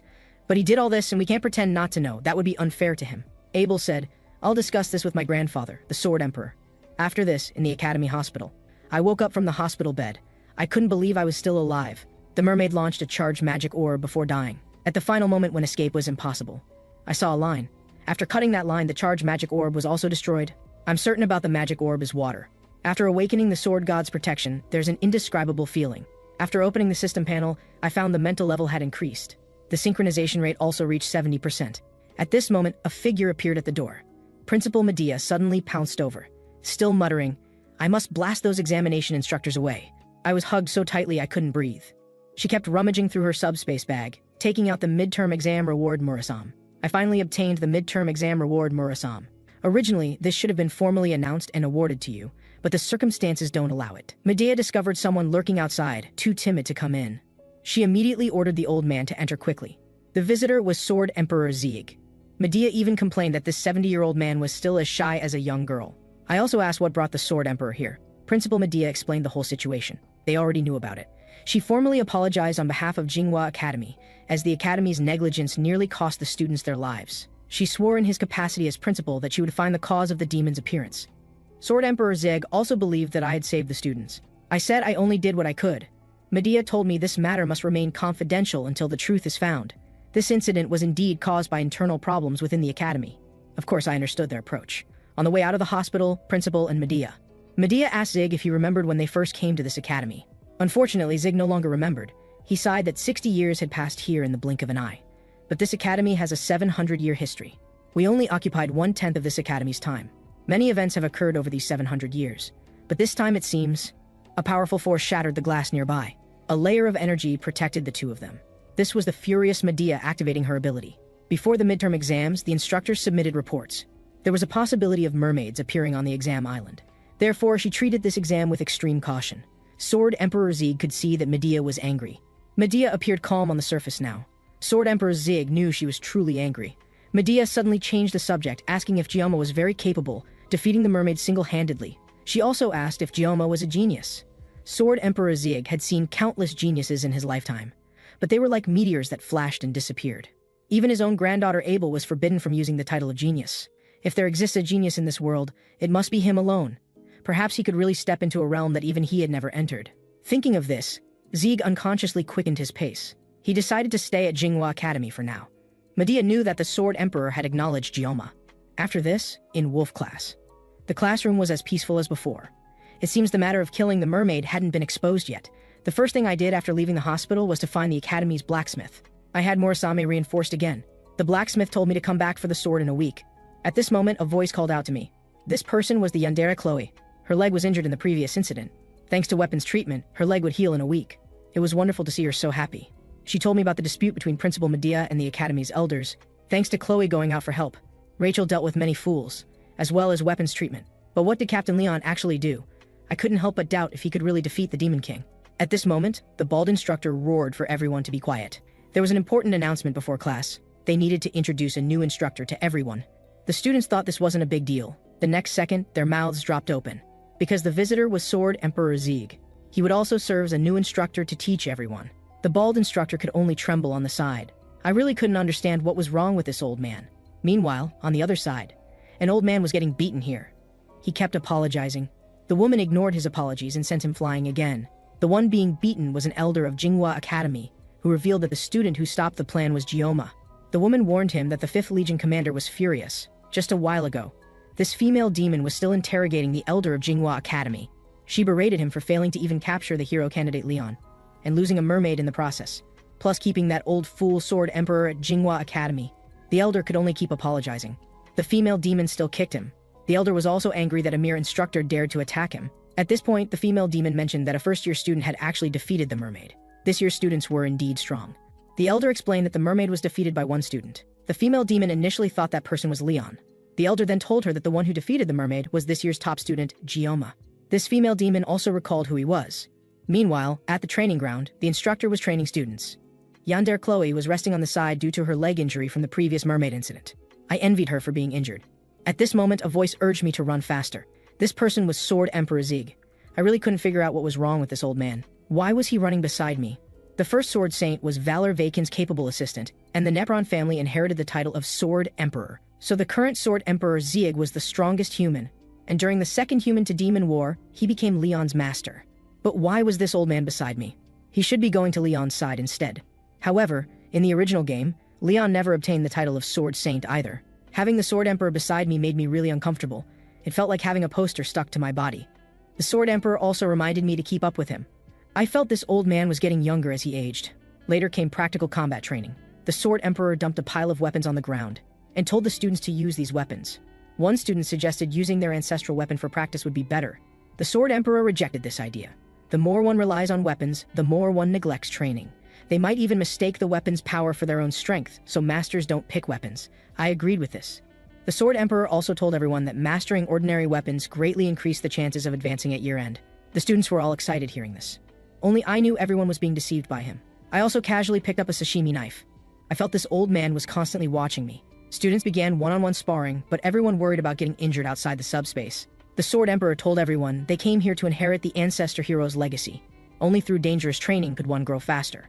He also warned everyone not to aim for each other's heads during sparring. Before everyone sparred, he wanted to demonstrate personally. The students were all excited because they had never seen the Sword Emperor's swordsmanship with their own eyes. At this moment, the bald instructor felt he was facing a major workplace crisis.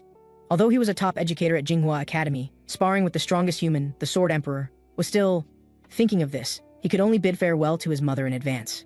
The bald instructor asked the Sword Emperor to go easy on him. But the Sword Emperor pointed to a specific student instead. This student was me, Ryome. The students all expected the Sword Emperor to act, but why was the opponent Ryome? I also didn't know what the Sword Emperor meant. The Sword Emperor asked if my injury had healed. If it had healed, then pick up the sword. How could I possibly spar with the Sword Emperor at this moment? If I insisted on sparring with him, one of us would likely end up disabled. But this guy's instincts craved victory and defeat, considering continued development might deviate from the original story. I had to refuse the Sword Emperor's sparring request. The students all thought Ryome was probably afraid of being beaten badly. I was indifferent to this. Sword Emperor Zieg also questioned me. How long would I keep hiding my strength? Did I have no pride as a swordsman? When I became the nation's top chef in my previous life, I had always kept my knife in my heart. The Sword Emperor's provocation was meant to force me to act. As I prepared to agree to the sparring, the bald instructor hurriedly stepped forward to stop it. The Sword Emperor knew I had made up my mind. Everyone waited for my answer. I drew the sashimi knife and accepted the Sword Emperor's sparring request. The Sword God's blessing instantly activated. Both the Sword Emperor and Ryome entered meditation mode. The Sword Emperor confirmed his thoughts were correct. When he was young, a knight had once demonstrated sword energy to him, having reached that realm. So the Sword Emperor had always been watching Ryome. If it was him, he should be able to lead himself into that realm. In this instant, the two exchanged several rounds. Ryome and the Sword Emperor each wielded their weapons. He didn't dodge the Sword Emperor's attacks head-on. Instead, he caught the sword with perfect technique. The two continued to clash in this space. The Sword Emperor's sword had been tempered by years, completely different from an ordinary person's sword. This sword slashed toward Ryome. The students outside still didn't know what was happening. Everyone didn't understand why the Sword Emperor chose a special admission student as his opponent. The two remained in the standoff for a long time. Everyone also noticed something was wrong. Why were they standing motionless? The bald instructor knew they weren't standing still. They had already fought countless rounds. Initially, the bald instructor disagreed with the Sword Emperor sparring with a student. The Sword Emperor proposed sparring through meditation. Ryome should have stepped into that place. The Sword Emperor was amazed that Ryome blocked his full power strike. Most importantly, during this meditation period, he was still growing. Thinking of this, the Sword Emperor unconsciously activated his blessing. This was Sword Emperor Zieg's Sword Spirit Blessing. He prepared to unleash a full power strike. This sword energy's pressure blew toward everyone. The bald instructor knew the meditation world was about to be destroyed.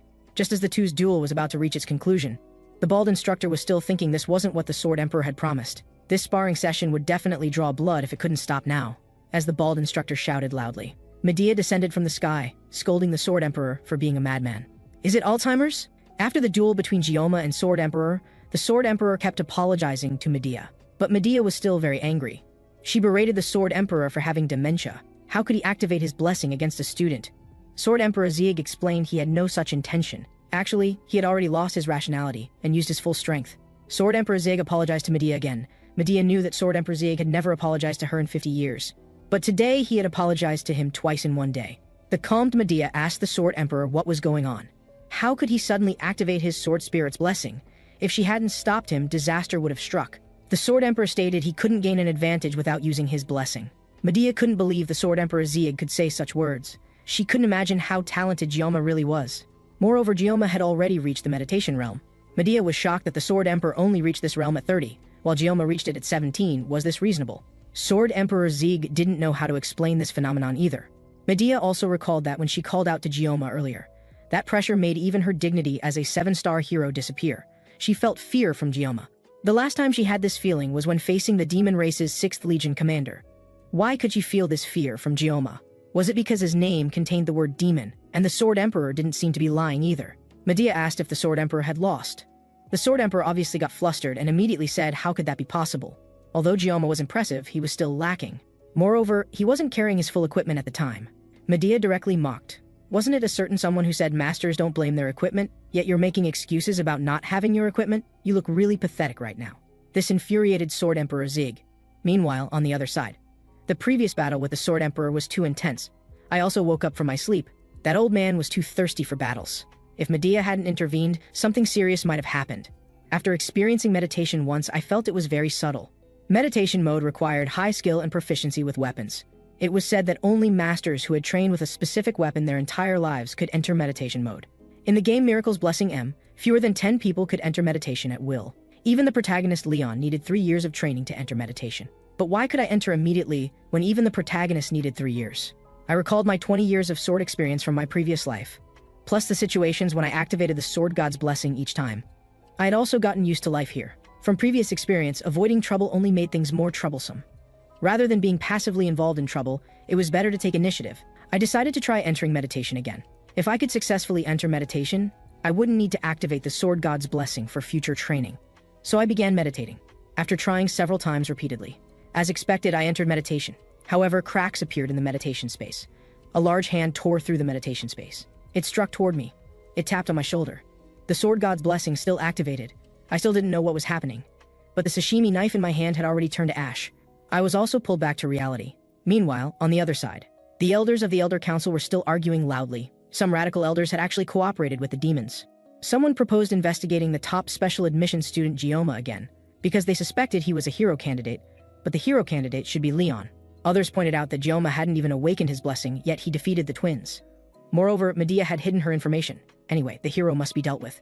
7-star heroes were enough. Future threats like heroes must be eliminated early, and the Sword Emperor had already entered Jingua Academy. Since Medea became principal, the Elder Council's influence had greatly diminished.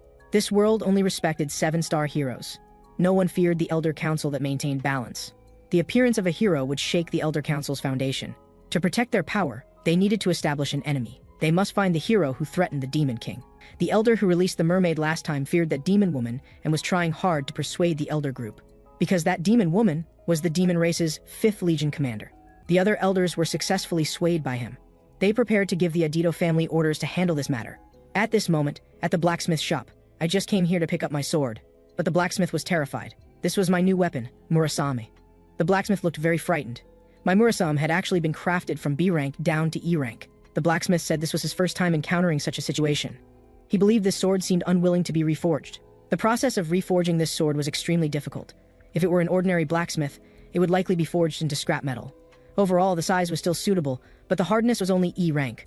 The blacksmith explained that with enhancement, it could still be used, and he wouldn't charge extra for the enhancement. I was so angry I wanted to kill the blacksmith on the spot. What if the enhancement failed? The blacksmith said that materials that wouldn't fail were needed, but only E-rank magical beasts would drop such materials. E-rank magical beasts were equivalent to mermaid level. I didn't want to risk my life to enhance a weapon. If this were a game, I could just pay money. I reminded the blacksmith not to forget about the free enhancement, and demanded the blacksmith return the 10 million from the failed crafting.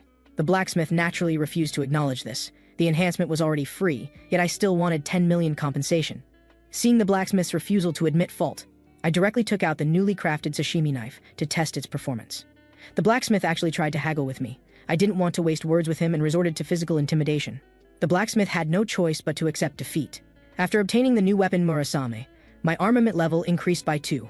Considering that using blessings brought physical pain, I still didn't want to use blessings frequently. As my level increased, the blessings also grew stronger, from deadly pain to difficulty breathing. Armament level could be improved by obtaining new weapons or through enhancement.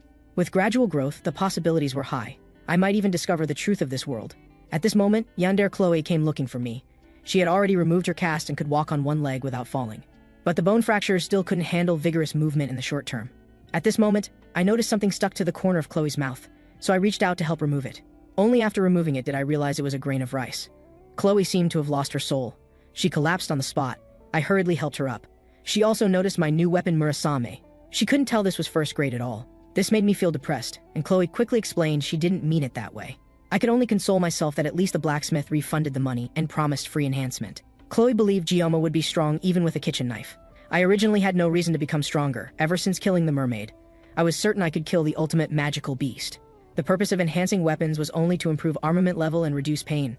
At this moment, Khloe felt that the blacksmith who ruined Ryome's weapon was too despicable. All these guys should be killed. Seeing Khloe getting a bit out of control, I quickly patted her shoulder. At this moment I noticed movement nearby, so I walked straight to the big tree and kicked the tree trunk. Khloe's brother Noth fell right down.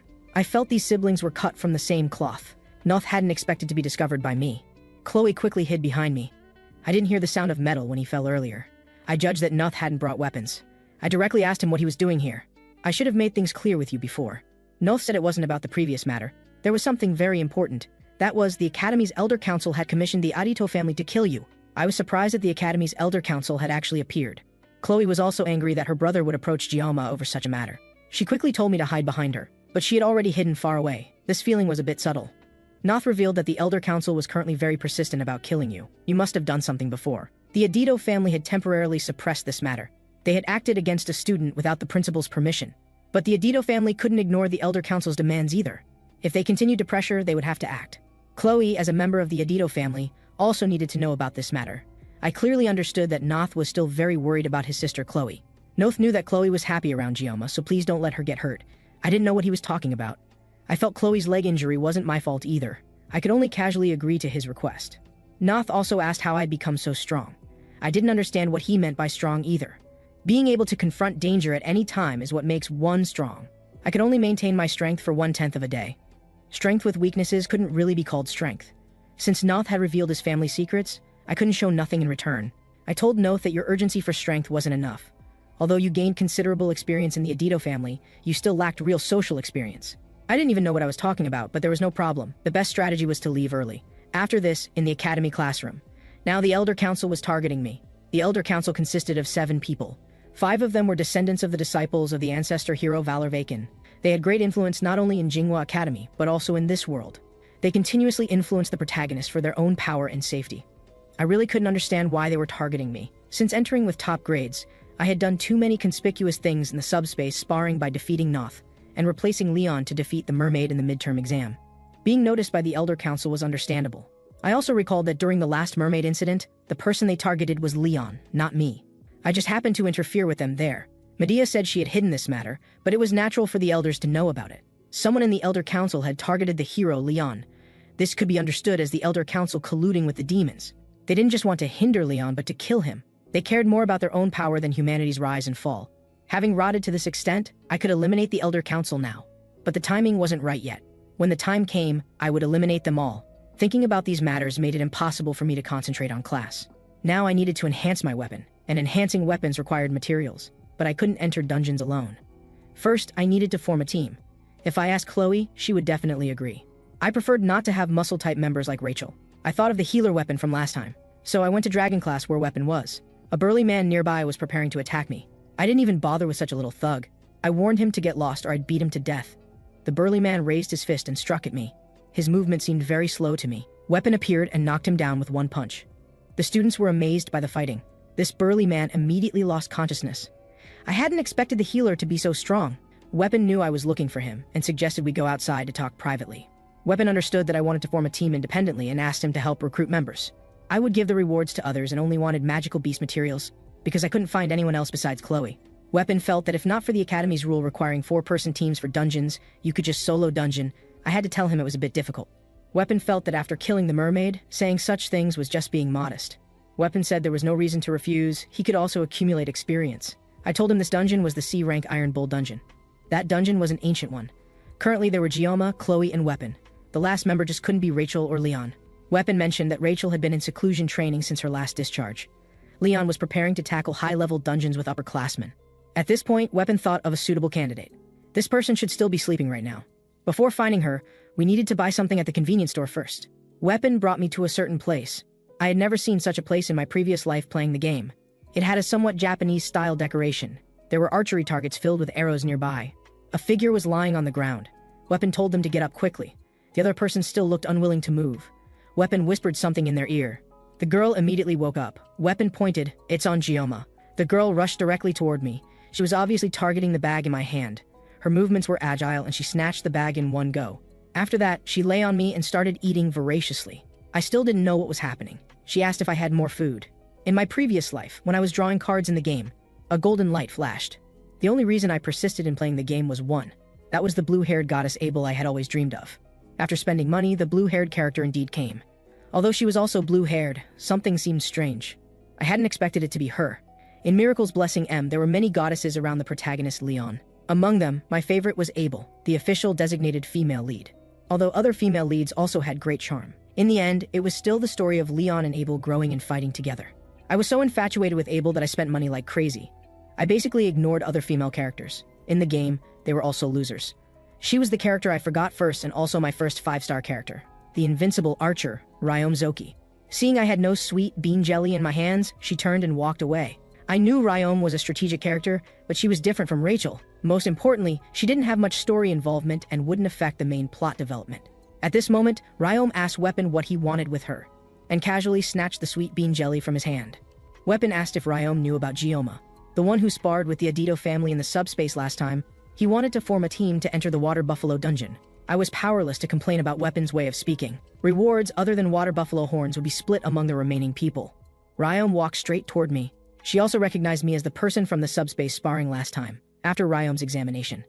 Although tackling the dungeon was no problem, this guy looked a bit weak. I also questioned how someone who was just sleeping could say such things. Ryome made it clear she didn't want to act with someone too weak. Weapon explained he was someone who fought against the Adido family, and most importantly, he was in the midterm exam. Almost. He nearly revealed the last mermaid incident. Weapon ordered Ryome to agree to team up quickly. Ryome said she wasn't a dog. Why should she listen to his command? Weapon roared that someone who drooled at the sight of sweet bean jelly wasn't a dog. What else could she be? He had bought the sweet bean jelly too, so why wouldn't she listen? Watching them argue left me completely bewildered. I really didn't want to beg others to join the team. I had to tell Weapon that since she wasn't cooperating, forget it. Even if we forced her to join, she'd only cause trouble. Let's find someone else. Ryome then mocked, "Seems like you're not in a hurry to enter the dungeon either." After a moment of silence, I could only draw the sashimi knife from my waist. Both of them were stunned. I casually threw the sashimi knife in front of them. This sashimi knife hit the bullseye. The speed was so fast that Ryome couldn't react. I asked if she wanted to try again. Ryome, with a slightly red face, said no need. The next day, Ryome was already waiting for everyone in the group meeting room. She had arrived before the rest of us. I also wondered what was going on. She even greeted me first. It seemed the sashimi knife had been quite effective. Soon the team application was ready. Next was the strategy approach. The Water Buffalo Dungeon was where C-rank magical beasts lived. Weapon explained the characteristics of the Water Buffalo Dungeon to everyone. The Water Buffalo's weakness was long-range attacks. They were strong in close combat. There was also something very important. There was a stone door in the Water Buffalo Dungeon that absolutely must not be touched.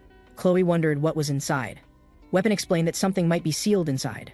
Ryome knew that the condition for entering the dungeon was not to open the stone slab. I also told everyone that the stone slab absolutely must not be touched. Upon hearing this, everyone looked at me. Weapon also wondered if Ryome knew something. I had to tell them I didn't know, just that it couldn't be touched. I couldn't tell them that a hidden boss was sealed there. That stone door would only open under specific conditions. Setting aside this dangerous element, the Water Buffalo Dungeon had very high cost effectiveness. At this moment, Ryome was still eating sweet bean jelly. She explained that people who overuse their brains need sugar. I just felt there was an odd atmosphere nearby. It turned out to be Yandere Khloe looking very tense. I guess she was being vigilant about something. Just a while ago, I boarded the bus heading to the dungeon. This was a place I would never have come to in my previous life. This was the dungeon area with very strict management. The pressure from being constantly watched by the Elder Council was immense. Weapon told me not to be nervous. It was just a C-rank dungeon. He offered me an egg, but I refused. He then asked if Ryome wanted to eat. Ryome also declined, and Khloe was still dozing. Ryome's gaze occasionally glanced toward me. Whenever I turned around, she would look away. I already felt like I was being monitored, and now she was constantly staring at me. After this, we arrived at the dungeon entrance. This place was originally where magical beasts nested. Now it had become a monster farming dungeon. Weapon was curious why I brought so much luggage. I had to open my backpack to show them. The bag was densely packed with sashimi knives. Weapon joked that I was here to sell knives. He believed I had prepared so many sashimi knives for a reason. Khloe still served as the vanguard as before. Soon we reached the dungeon gate. The two people managing the dungeon looked sneaky. The staff asked everyone to fill in their names on the form. When I wrote Ryome, one of the staff members showed a startled expression. I also noticed something was wrong. Under their urging, we still entered the dungeon. That dungeon staff member's look was very suspicious. It should be fine, right? There were names left by people on the dungeon walls. At this moment, Ryome grabbed my hand. She asked if I had any sweets. I had no choice but to pull out candy from my pocket, but she seemed to dislike the candy. She asked if I had sweet bean jelly. She looked reluctant but still ate the candy. Khloe reminded that magical beasts were coming ahead. Weapon was responsible for command and support. Khloe and Ryome were the main damage dealers. Ryome also took out her specialized weapon. I recognized this as the S-rank weapon Red Bow White Stone at a glance. Ryome felt this bow hadn't been used for too long and didn't know if she could perform well. After eating a bite of sweet bean jelly, she regained her confidence. Everyone clearly felt the magical beasts approaching. Everyone got into position. A group of water buffalo charged over. Khloe rushed forward first. She immediately took down one water buffalo. Weapon told Khloe to follow the plan. At this moment, Ryome also drew her bow. After a few whooshing sounds, several water buffalo were shattered by Ryome's arrows. She apologized for blowing up the monsters. If everything continued this chaotically, the task of collecting bullhorns would be impossible. Being strong at long-range output was good, but there would be no way to get enhancement materials. At this moment, a water buffalo attacked Ryome. Ryome also noticed, but in her panic, she kicked a rock. Her weapon Red Bow White Stone was knocked away. Ryome thought she was about to be attacked. I stepped forward to assist Ryome, and the sword energy slashed out, cutting the monster in half. Ryome was stunned. The water buffalo was also cut in two. I asked if she was injured. Ryome blushed and covered her mouth with her hands. Meanwhile, on the other side, the dungeon manager also received notification. Just now, our group had entered the C-rank Water Buffalo Dungeon. We also successfully collected water buffalo horns. Ryome offered me sweet bean jelly as thanks. At this moment, I felt something was wrong behind me. It turned out to be Yandere Khloe glaring viciously at us. I quickly changed the subject. I told Khloe that when we entered the dungeon earlier, that staff member seemed a bit strange. Seeing me and Khloe so close, Weapon thought we were dating. This made Khloe's face turn red. I told him not to view male-female relationships through colored glasses. Weapon felt that since I was always with Khloe, we were probably dating. Khloe seemed to be waiting for my answer. At this moment, everyone noticed something was wrong with the number of water buffalo. We hadn't killed many and they were already gone. Ryome also felt the water buffalo from earlier looked strange. They seemed to be fleeing for their lives. Moreover, water buffalo are naturally gentle creatures. They shouldn't behave this way. Most importantly, people in this world actually use these water buffalo for farming. I couldn't imagine people using evils for plowing. It was a bit odd, but everyone didn't think much of it. I asked how Weapon and Ryome knew each other. Ryome confidently explained she was first in the written exam, while Weapon was second. Then Weapon, feeling unconvinced, came to make trouble with her. I had thought Weapon was an archer. Not only did he know Rachel, but he also knew Ryome. Weapon quickly denied this and explained that he and Rachel were distant relatives. This was knowledge I didn't have as a player. Weapon also revealed that his family was a branch of the Spear Saint family. This left me stunned. Weapon expressed satisfaction with his current position and reminded me not to forget him when I became famous. I knew I could never become famous. Weapon believed I would likely become a 7-star hero in the future, and Khloe also thought it was possible. Only Ryome remained silent, and everyone noticed something strange about her. At this moment, Ryome said she hated 7-star heroes. Everyone wondered what was wrong with her. Weapon suggested quickly clearing the dungeon, but I noticed something amiss. There were traces of magic stones remaining on the ground. This might be related to the current abnormality. Under Weapon's urging, we still ventured deeper into the dungeon. There were also 3 shattered magic stones on the ground. Meanwhile, on the other side, the dungeon staff outside was reporting about the water buffalo to his superiors.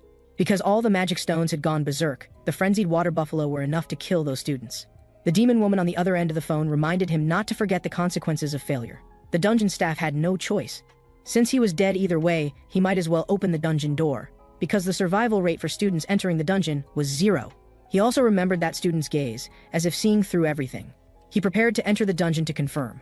At this moment, inside the dungeon, Khloe discovered magical beasts ahead. Approaching, there were about 50 of them. Everyone was surprised to hear this. The ground began to shake. Over 50 water buffalo charged out. No one expected so many to appear at once. Moreover, these water buffalo all seemed to have gone mad. They were originally docile magical beasts. What was happening? At this moment, I also recalled my master's teachings. Every knife has a different purpose. You can't use a chicken knife to kill cattle. Sashimi knives are only for killing fish. I asked why sashimi knives could slice beef but couldn't kill cattle.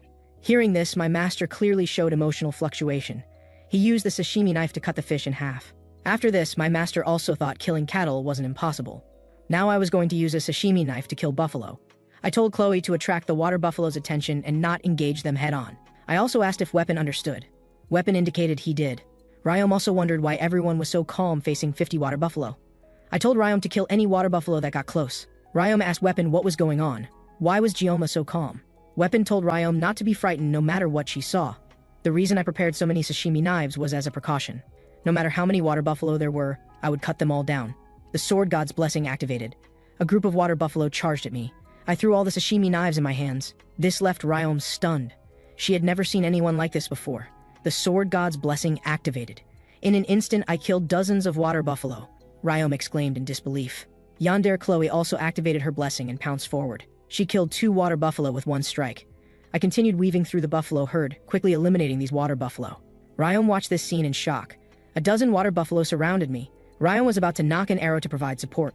I swung the sashimi knife in my hand. With 1 slash, I eliminated these dozen water buffalo. This left Ryome stunned once again.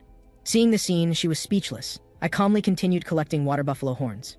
Thanks to the painless blessing, I could easily handle these dozens of water buffalo. Of course, there was also help from other team members. I patted Khloe's head to express my gratitude. Ryome still hadn't recovered from what happened. Only then did Weapon mention that he had warned her not to be surprised. Ryome roared. How could anyone not be surprised seeing this? She couldn't understand what was wrong with Jingua. Weapon explained that he didn't know either. This was probably what they called a legendary performance. After quite a while, Ryome still hadn't figured out what was happening. Weapon mentioned that clearing the dungeon originally required killing 20 water buffalo. But you alone killed 50. After all, you didn't do anything in last midterm exam, so consider this compensation. Though last time you killed a mermaid. When Weapon said this, he glanced at Ryome. After this, everyone came to a large door. This door was locked with chains. I knew this was where the hidden boss was located. At this moment, on the other side of the dungeon manager entered here and found water buffalo corpses everywhere.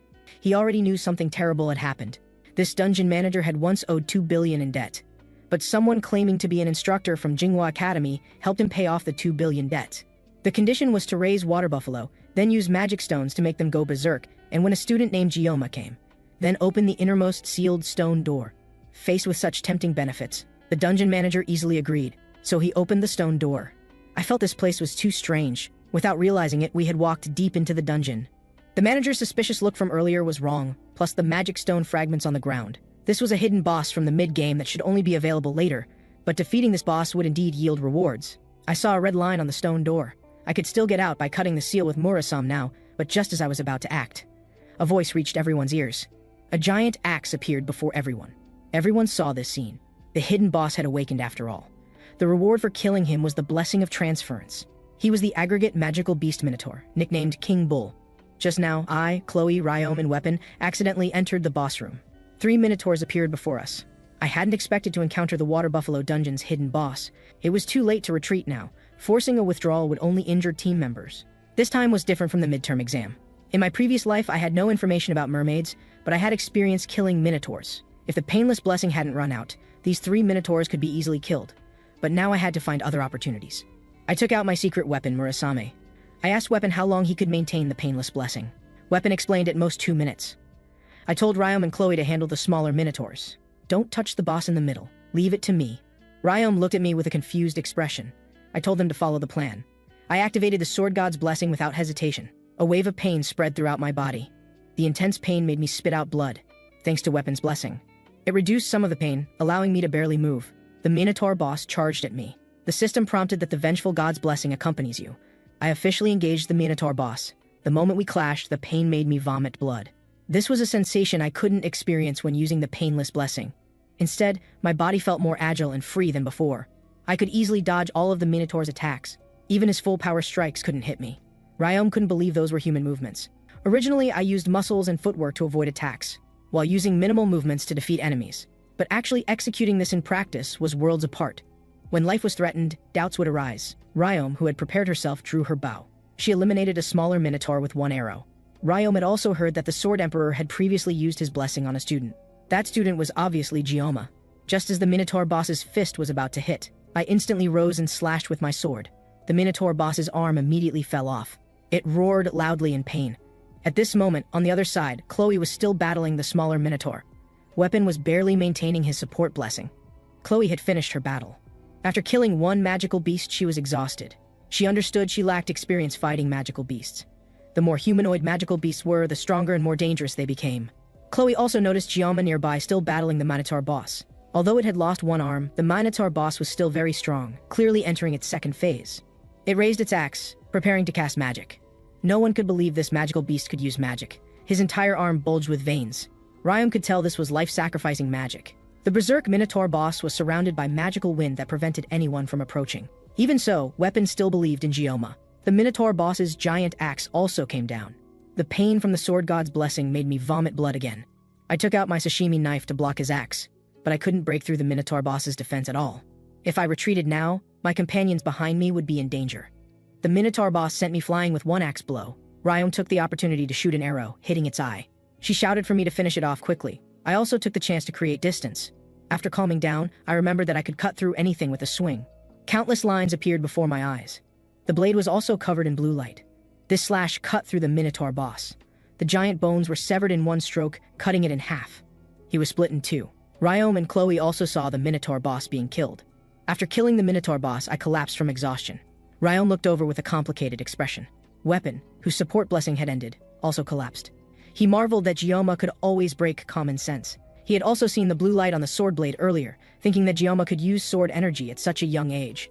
The injured Weapon suddenly began having trouble breathing, and Ryome patted his shoulder, shouting for Weapon to breathe quickly. After this, Ryome hummed a little tune. She understood what Weapon meant when he said, "Prepare to witness legend." She also knew why Weapon liked following behind Ryome. She asked Ryome if he couldn't advance to advanced classes this year. Weapon thought Ryome's brain was broken. But the academy didn't seem to have rules against going from advanced to lower classes. For some reason, Ryome wanted to be in the same class as Ryome. Although I had Weapon's blessing, I still needed to rest for a while. In the future, I should try to fight using the painless blessing.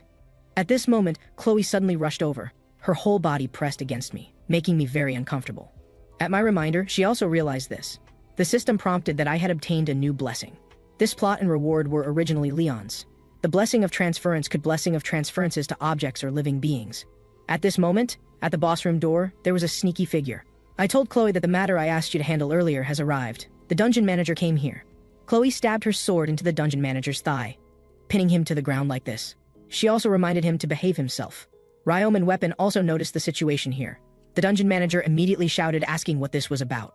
I pointed out that the water buffalo going berserk and the boss room being opened were all his doing.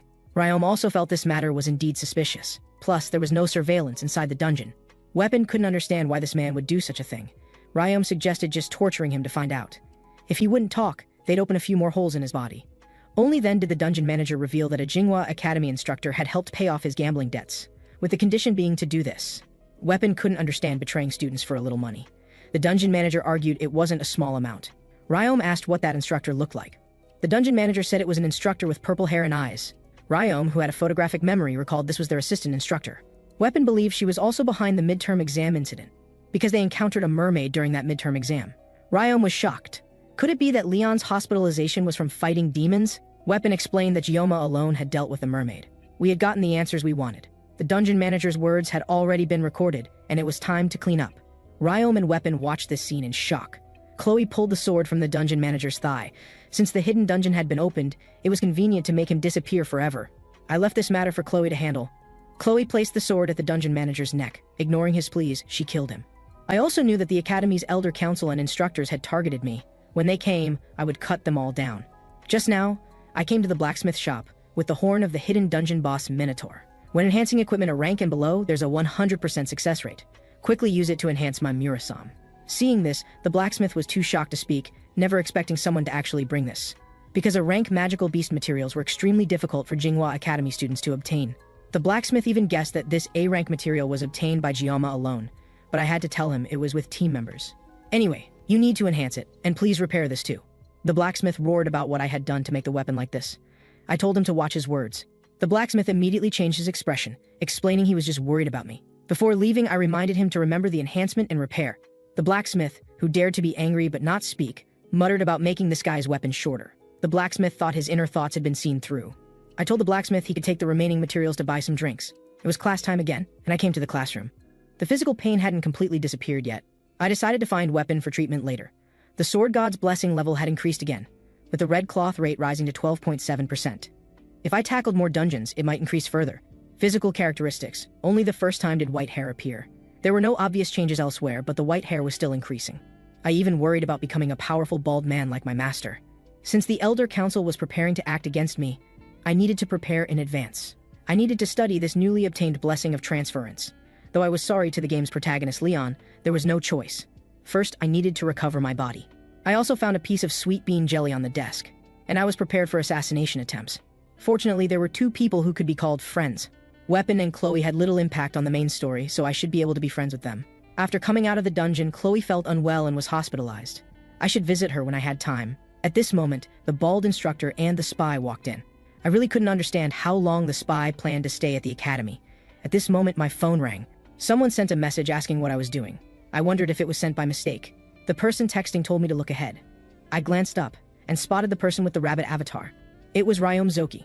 Then the bald instructor announced that Ryome had transferred to our class. Please get along well with her. Everyone was discussing that Ryome had actively requested the transfer.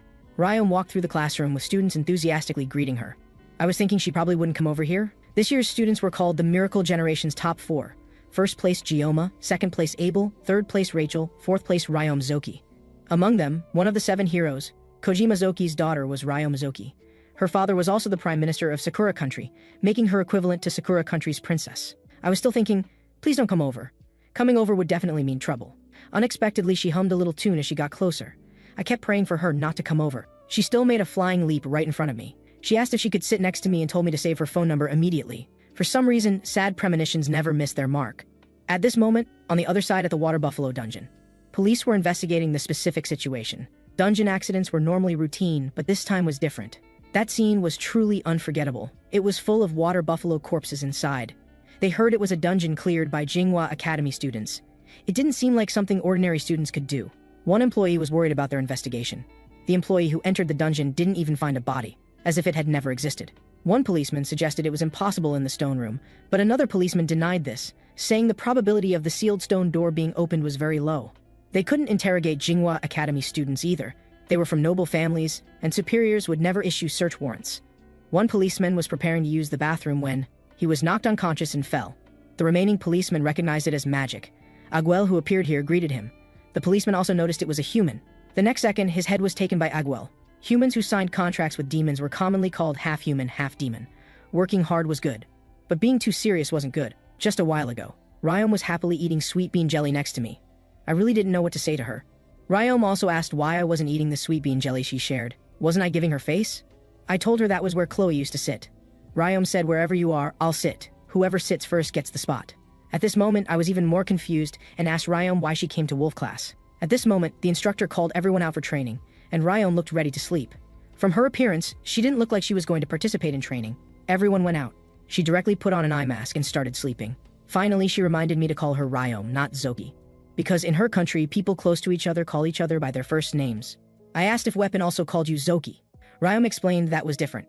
This left me speechless. At this moment, on the other side in Star class, Rachel had just woken up and asked Abel if she had heard that Zoki had run off to Wolf class. How did that girl who only sleeps all day suddenly get motivated? Abel responded with an indifferent attitude. Rachel teased again. Don't you think it's a pity? Without quotas, you can't transfer classes. Wolf class just happened to have a vacancy this year. Zoki, who got the information, struck first. Abel asked what this had to do with her. According to Weapon, Zoki tackled the water buffalo dungeon with Gioma and them. Even if Zoki liked Gioma, wasn't there a first-come, first-served basis? After all, our Abel noticed Gioma first. Abel immediately got flustered. Noticing this, Rachel asked again if there was something. Abel seriously explained that she had only spoken to Gioma a few times. She told Rachel not to overthink it. But Rachel felt that wasn't necessarily true. Lying to others was fine, but lying to yourself wasn't good. Hearing this, Abel also noticed something wrong. Grandpa Sword Emperor had suddenly announced he was coming to the academy as an instructor. Abel felt that having Grandpa as an instructor was too conspicuous, but the Sword Emperor said he was going to Wolf class. He also needed to investigate the midterm exam mermaid incident, and wouldn't go to Star class to meet with you. Abel could also see Grandpa's abnormal behavior. He was forcibly suppressing that excited expression. The only person who could interest the Sword Emperor was one person. That was Gioma. He was a once-in-a-lifetime genius who broke through class barriers with his strength. A special admission student with terrifying power. When she first met him, he was still a frail and shameless guy. Somehow, he had become a tall, handsome young man. Compared to hero candidate Leon, Gioma behaved more like a hero. He didn't show off his talents to anyone, walking alone on that thorny path. Because Abel hadn't gained Grandpa's recognition, she was very jealous of him. Rachel appeared beside Abel with a mischievous expression. This frightened her into quickly pushing Rachel away. She hastily explained she had no such feelings for Gioma and no energy for that. Rachel said she was relieved to hear that. This way she didn't have to compete with her for Gioma. Although she was confident she could beat that little girl, she really had no confidence in beating Abel. This made Abel a bit shy. Rachel asked again if she was admitting it. On the other side, in Wolf class, the instructor was explaining blessing levels to the students. They were divided into private spirit, guardian spirit, fairy spirit, and heroic spirit. A student asked if frequently dreaming about Grandpa meant having ancestral blessing. The instructor explained that ancestors could at most reduce weapon weight and wouldn't become blessings. Ryome was openly drooling and sleeping in class.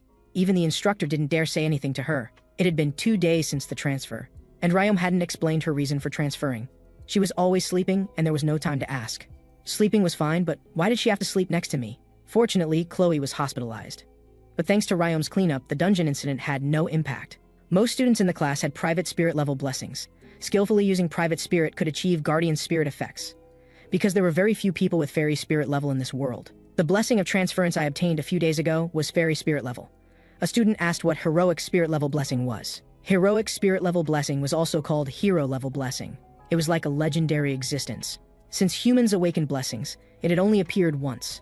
Only the ancestor hero Valor Vacan had awakened it. When the professor mentioned there was another blessing in modern times, the class bell rang. I raised my hand and asked the instructor a question. The vengeful god's blessing accompanies you. How do you understand this phrase? The instructor didn't know how to answer. Then he explained this question was incorrect, because there were no gods left in this world. If there were other questions, he could visit his research office any time. After the instructor finished, class ended. At this moment, Ryome also woke up, but she hadn't slept enough and was preparing to continue sleeping. I was also preparing to sleep for a while. Vaguely, I seemed to.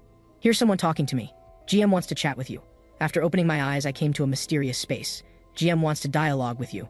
There were many remnants of modern technology here. In a trance, I came to this broken space.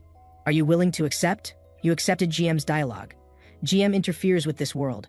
I couldn't believe this was inside the world. The surrounding colors turned black again.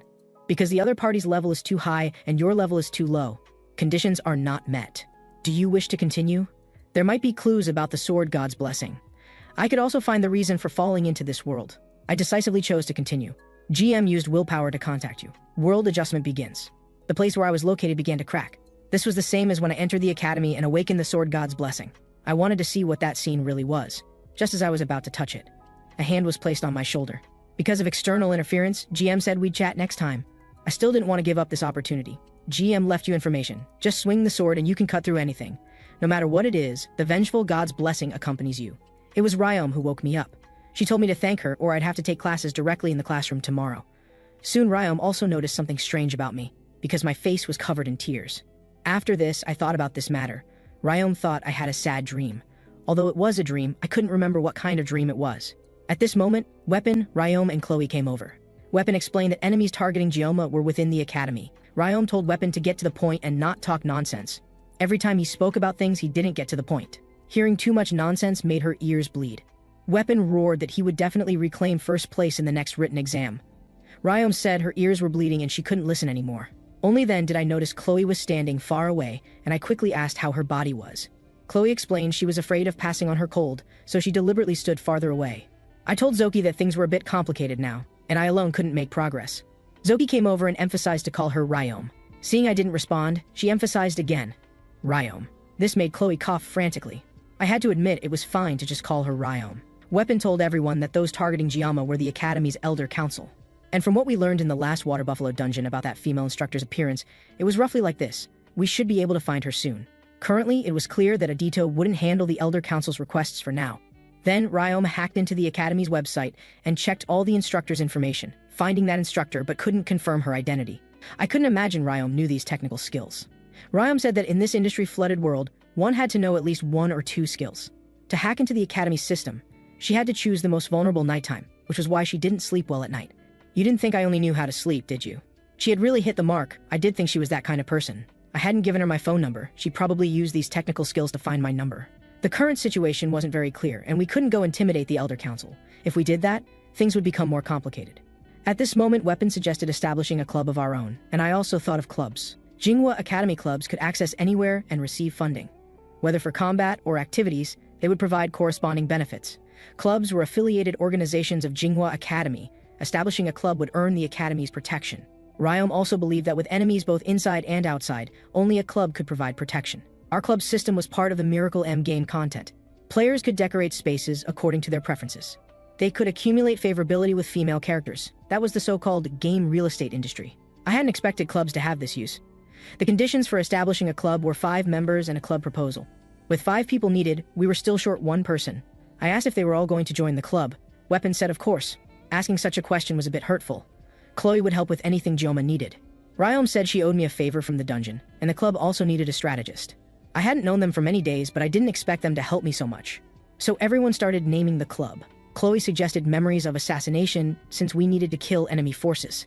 Weapon felt this definitely wouldn't work. Ryome suggested Sakura Village Defense Team, which was again opposed by Weapon. Names like Cheer Club and Memories of Assassination were all rejected. I suggested Travel Club, since we'd be going to dungeons and traveling around. Everyone thought this name was good. Next was finding a club advisor professor, because club advisors had to be professor level. Khloe suggested the Blessing Department professor, but that professor was too busy. As an advisor, he would indeed be a good choice. Ryome knew finding professors was too difficult. The academy had 500 teachers, but only 30 professors. Only 10 were responsible for first-year students. The professor then asked if I had any suitable candidates. If it was above professor level, there was someone. But above professor level, the academy had even fewer. Then I handed them information about this person. All 3 were stunned after seeing this person, completely unable to believe it was this one. Just a while ago, I came to the administrative office to apply for establishing a club, but the staff here said that to establish a club, the club president had to come apply. I had to tell her I was the president. Unexpectedly, this staff member laughed outright. I doubted if she was really an educational institution employee, showing such a disdainful attitude toward students. Although very annoyed, I still reminded her to quickly confirm the club application. A first-year special admission student. Do you know that establishing a club requires an advisor professor? Don't you understand? What professor would be willing to be an advisor for a special admission students club? Coming from such a low background, don't you understand these things? I was so angry I wanted to tear her apart immediately. But I had to endure for now. In my previous life, I lived in the culinary world for 20 years and met countless annoying people. I understood the best method was to say less. I could only silently make a phone call, which angered the staff member who shouted about being rude. Making phone calls here, the person on the other end said they'd be right over. I had to warn the staff member to quickly confirm the application process. That person was coming soon. This staff member immediately exploded, asking who I thought I was. Let me see how powerful your backing is. I'm an acquaintance of the principal. One word from her and I'll be expelled in minutes, you special admission student. I didn't want to hear her talk anymore and directly turned around. I also warned her to speak more quietly. I remember the staff member's face turned red as she began roaring. I couldn't help but sigh. Now this was more like it. The next second, the administrative office door was blown away. Several staff members still didn't know what was happening. They all glared over. I introduced her as my club advisor, and the staff member's expression turned ugly. This person was of course Jingua Academy's principal Medea. I also greeted her, and Medea said if it was my request, she'd run over barefoot.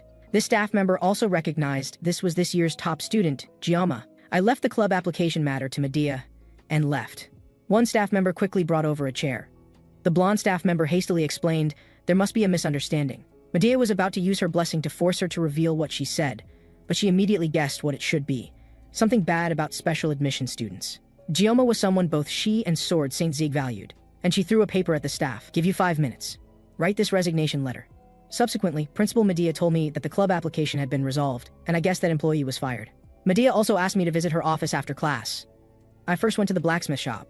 I found he was still busy forging iron, finally showing some semblance of a proper blacksmith. In my previous life as a player, I had mixed feelings about Blacksmith Rand. I used to think he was somewhat pitiful.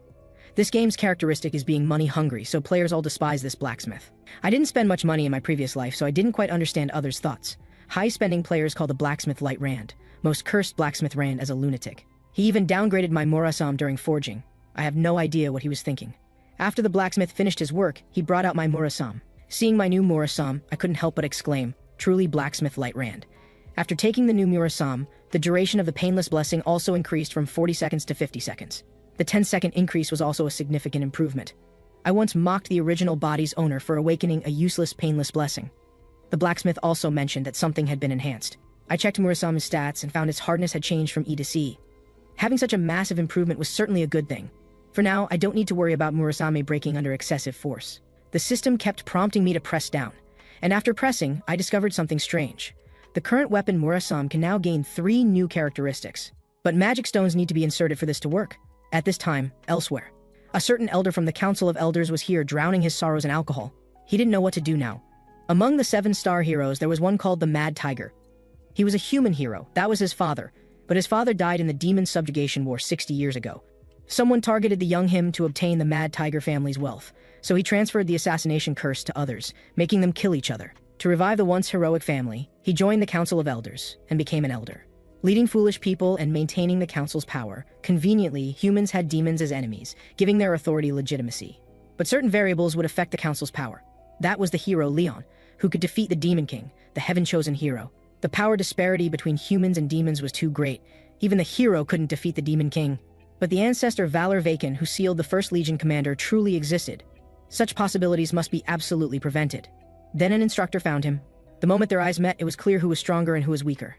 So he signed a contract with the 6th Legion Argol and became a half-demon, half-human villain. Leon alone was troublesome enough, and now there's another special admission student, Giamma. The Adido family delayed action, claiming insufficient justification. They proposed to another elder to summon the Undertakers. At this time, I was still in class. Murasame can be embedded with 3 magic stones, but magic stones only drop from specific boss monsters. Are the first-tier magical beasts that drop magic stones on the same level as demons? Ryome beside me was sleeping again. It had been a week since we cleared the Buffalo Dungeon together. The key to opening the Buffalo Dungeon's hidden treasure room was a magic stone. That magic stone came from a giant magical beast. I wonder who defeated it and obtained the magic stone. The giant magical beast in the game was a massive creature. Behind it was an even more terrifying evil giant serpent. There were even fierce beasts. These magical beasts could be called natural disasters. I really didn't need to risk embedding magic stones in weapons. Dealing with these magical beasts was originally Leon's responsibility. Then Khloe came here. She stared intently at Ryome beside me. Khloe mentioned the blue light the weapon emitted in the Buffalo Dungeon last time. I also remembered that was sword energy, so taking risks for magic stones was necessary. Now my mind was full of thoughts about getting stronger. I had long abandoned the idea of living a stable life. This world had completely deviated from the game's plot. It was as if this world kept finding trouble for me. Then Weapon also came here. I knew that soon the truth behind the second human-to-demon war would be revealed, making weapon embedding necessary. From the current situation, even the outcome of the second human-to-demon war was unpredictable because the game's protagonist Leon was unreliable, defeated by a mermaid in one strike. Then Weapon approached the sleeping Ryome. He ended up getting punched by her. I couldn't understand what was happening. Weapon complained to me that Ryome hit him. I told him the club matter was resolved by the principal. We just needed to find one more member to start activities. Weapon mentioned that Leon had been very active lately, consecutively clearing several high-level dungeons. I also marveled that he finally looked like a protagonist. Ryome also mentioned that Leon only cleared a B-level dungeon yesterday, while we found even a C-level dungeon so difficult. Weapon asked Ryome if she was investigating Leon. It seemed she was very interested in him. Hearing this, Ryome still turned her head away and said she had no interest in Leon now. Leon would obtain the Balmung during the uninhabited island survival training. I had persevered until now with just a kitchen knife, which was quite impressive. I had the illusion that I was constantly blocking troubles for Leon. Even so, I wouldn't be bullied obediently. Nor would I be indecisive like the protagonist. I'm not the protagonist, but I must survive in this world. Whatever it is, I will cut it down with my blade. They thought I was reciting some anime dialogue. At this time, elsewhere, a group of people was summoned here. It was said the leader disliked the people here. But this time the price was too high, so he accepted the mission. If not for making a living, no one would do this kind of work. They were brought to a certain elder's room. This group was the famous villains from the game, the Undertakers. The one who summoned them was the elder who previously wanted to kill Giamma. He didn't waste words and directly handed over the documents. The target to eliminate this time was still Giamma. The Undertakers were surprised that this time's target was just a pretty boy. The elder told them that as long as they killed this person during the uninhabited island survival training, each person would receive 100 million in compensation, with bonuses calculated separately. The body could be thrown directly into the sea to feed the fish. On the day of this week's test exam, I originally planned to just get by casually, but the test scores would be posted publicly. The club's 2 members were second place and first place. As the president, if I didn't work hard, I'd lose face. For questions I didn't know, I just chose option 3. Then my phone received a message. It was Ryome reminding me to eat breakfast. She told me breakfast should include sweet bean jelly, otherwise the brain couldn't function properly. I couldn't understand what she was thinking. I dismissively told her. Eating sweets before exams was a hometown tradition. Ryome questioned what I was eating. I got so annoyed that I told her to eat shit. This made Ryome immediately upset. I prepared to complete this exam properly. Unsurprisingly, I still failed miserably. Khloe asked how my exam went. I had to tell her I chose option 3 for everything. Khloe said essay questions couldn't be answered that way. I relied almost entirely on knowledge accumulated from playing games in my previous life. As long as my grades were better than Khloe's, there wouldn't be a problem. I asked Khloe if Nuth had said anything recently. Khloe explained that she did receive contact from her brother Nuth, but she was already asleep then. Learning that Nuth called at 7 p.m., it was impossible for the night active Khloe not to answer. She definitely ignored it on purpose. Contact information for Adido family members was top secret, so I could only get news from that side through Khloe, but Khloe and Nuth didn't have a good relationship. Weapon stayed up several nights but still couldn't get a decent phone. Ryome told him this was the difference in intelligence. Hearing this made Weapon furiously helpless. So Ryome sat next to me. She asked if Khloe and I were dating. This made Khloe's face turn red. I couldn't imagine only teenagers would have such thoughts. I had to explain there was no such thing. Khloe's expression turned sour again. Ryome asked why I never replied to her messages. What do you mean never? There was only that one time I didn't reply. At this moment, I vaguely sensed something was wrong. It was Khloe glaring this way. Because she heard about my contact with Ryome, she immediately questioned what was going on. I couldn't understand why Khloe didn't get angry when Ryome sat next to me in class, but got angry just because of contact. At this time, Weapon asked what was wrong with Khloe. Ryome pretended to ask what was wrong with Khloe. I quickly told her to stay away from me. Ryome thought that since I had known Khloe for some time, I should know what was wrong with her. I couldn't figure out what Ryome was thinking. Khloe also questioned why I hadn't even given her my phone number.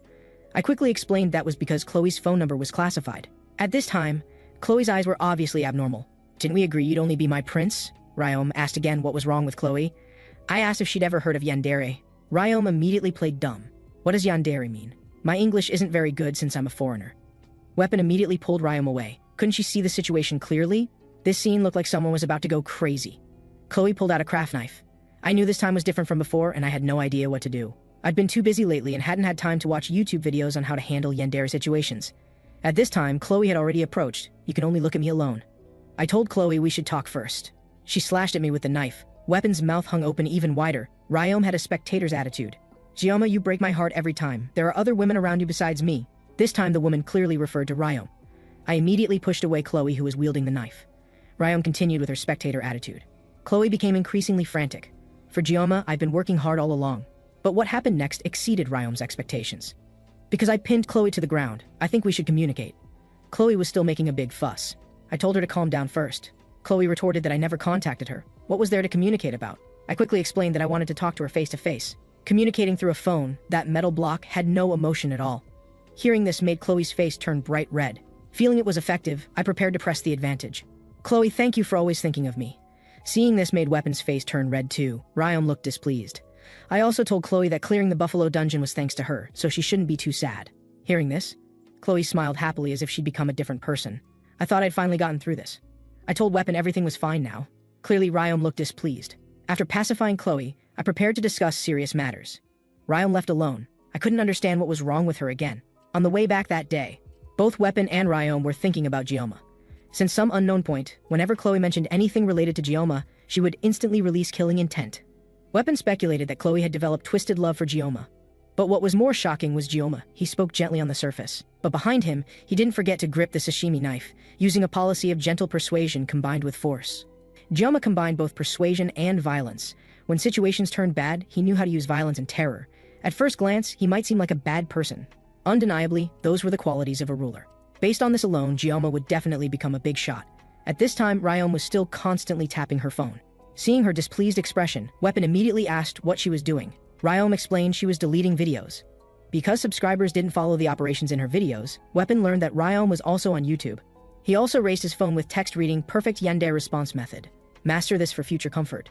Practical application. What to do when a Yandere charges at you with a knife.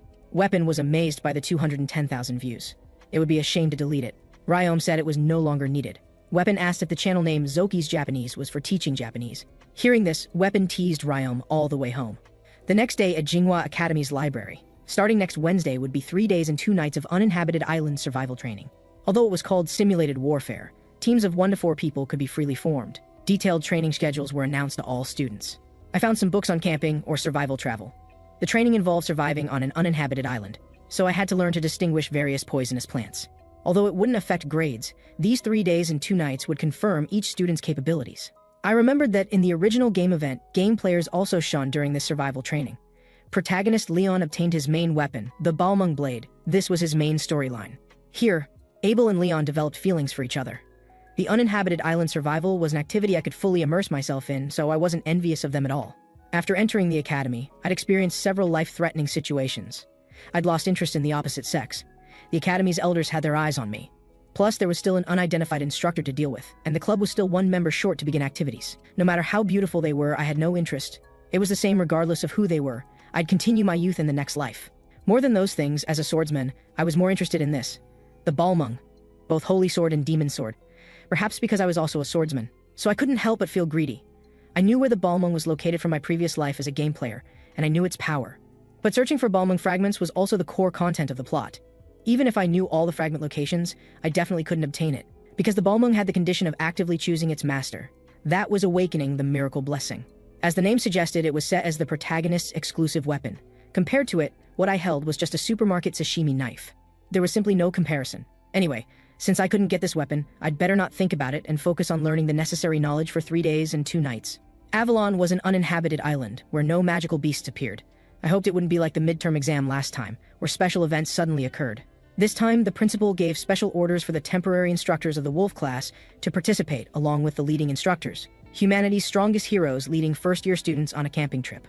Although it had deviated from the normal plot, I could still safely move toward my goal. I found some ancient books with rich information in the library, because I also had something to find on Avalon Island. Avalon was a small island located in the Western Sea, a mysterious place where the terrain constantly changed. In the center of the island was an ancient lake called the Queen's Lake. For several ethnic minorities, it was called the Land of Knights, a place of paradise. Now it was an uninhabited island where no one lived. I searched the entire library but couldn't find what I needed. Just when I was at my wit's end, a voice greeted me. Ryome, long time no see. The person was Leon, the game's protagonist. He came here and greeted me. He was also holding a book on magical theory. According to the original plot, he shouldn't be here. He asked what book I was reading. I told him I was researching information about Avalon Island for the upcoming training. Leon praised how hardworking I was. This point I couldn't deny. Busy with training while exploring dungeons, plus studying magical beast knowledge, every day was busy. Because I knew what would happen in 3 years, I had to prepare with maximum effort. I believed I had to be self-reliant at minimum. Leon's previous question, "Where are you from?" although he didn't differ much from the original Leon. But he was somewhat different from the Leon in my previous life's game. His face was shrouded in sadness, with a somewhat troubled attitude. When leaving, he reminded me to keep working hard. There wasn't much time left before closing. Was this the pressure of being a hero who bore humanity's survival? His shoulders were pressed down by invisible shadows. I also prepared to finish things before closing. The uninhabited island survival was finally about to begin. Rachel and Abel were here. Yandere, Khloe, and Ryome also came here. The 4 meeting didn't result in any arguments. Abel asked if Ryome was ready. Ryome said it was the same as usual. Rachel seemed to have discovered something. "Ryome, you girls secretly changed shifts. Academy life has been interesting lately." Ryome explained there was no problem with the shift change procedure, and no need to tell you all. Rachel looked at Abel. "Could it be that you're going to watch Ryome get stolen away?" Ryome not only went to the Buffalo Dungeon with him last time, but now also joined club activities, and this time would spend 3 days and 2 nights of survival training with Ryome. Ryome interrupted Rachel. Ryome said he'd act alone during this training. Khloe confirmed that Ryome said there were places he wanted to go alone. Rachel seemed to have caught an opportunity. So during the 3 days and 2 nights of uninhabited island survival training, no one will act with Gioma? Everyone heard Rachel's scheming intention. Rachel said that while Gioma said he'd act alone, he never said others couldn't follow him. Ryome admired her logic. Rachel stopped pretending. Although you four haven't said it out loud, you're all thinking the same thing, so I propose a game to you openly. It's called Rachel's Game. The other 3 didn't understand what this game meant. Rachel explained that because Avalon Island's terrain and environment constantly changed, even using subspace gates, everyone would be randomly dropped somewhere. So everyone had to use their own abilities to find their group members. But this was also the interesting part of this training. So during these 3 days and 2 nights of survival training, whoever found Gioma first, the other 3 couldn't compete with them. Hearing this surprised the two. Abel's face turned red. After meeting Gioma, you can each handle things yourselves, but don't interfere. Ryome mentioned taking verification photos as evidence. Abel thought about monopolizing Gioma and her face turned redder, so she had to find him first. Then, thinking about the matter between Gioma and Grandpa Sword Emperor, Abel turned and told everyone she had no time for such childish games and wouldn't participate.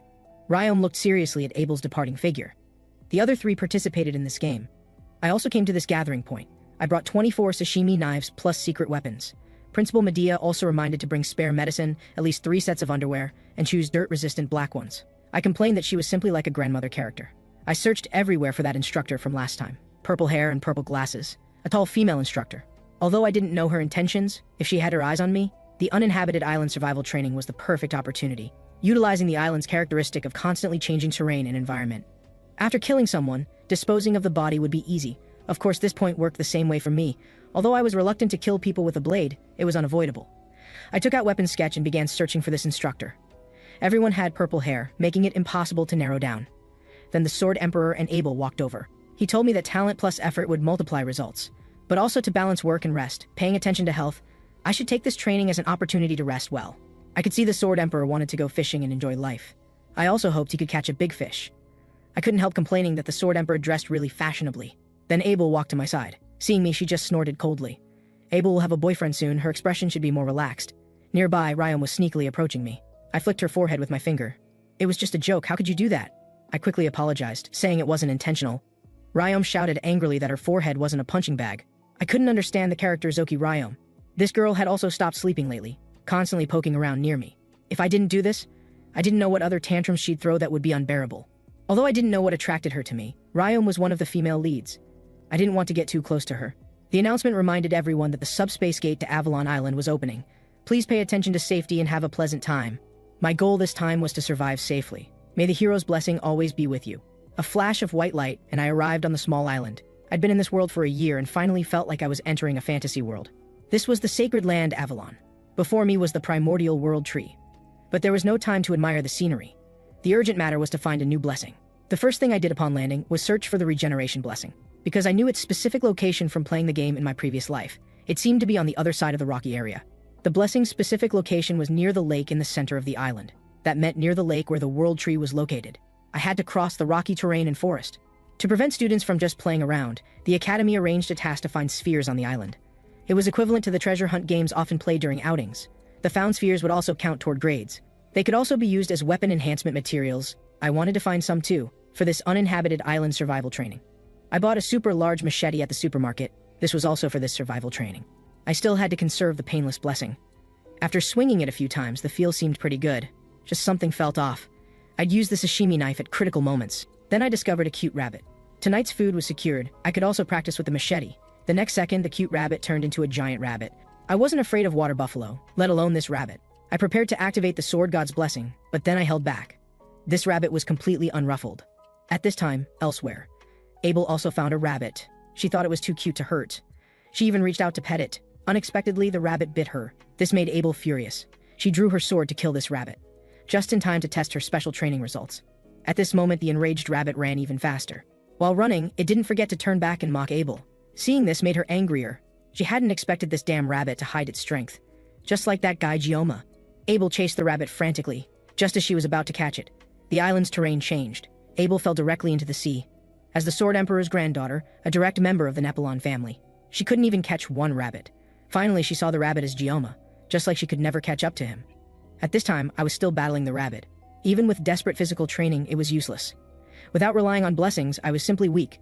Compared to my previous life, my physical condition was much better, but I still couldn't catch this rabbit. Rather than waste energy, starving would be more straightforward, so I told the rabbit I'd spare it today and to get lost quickly.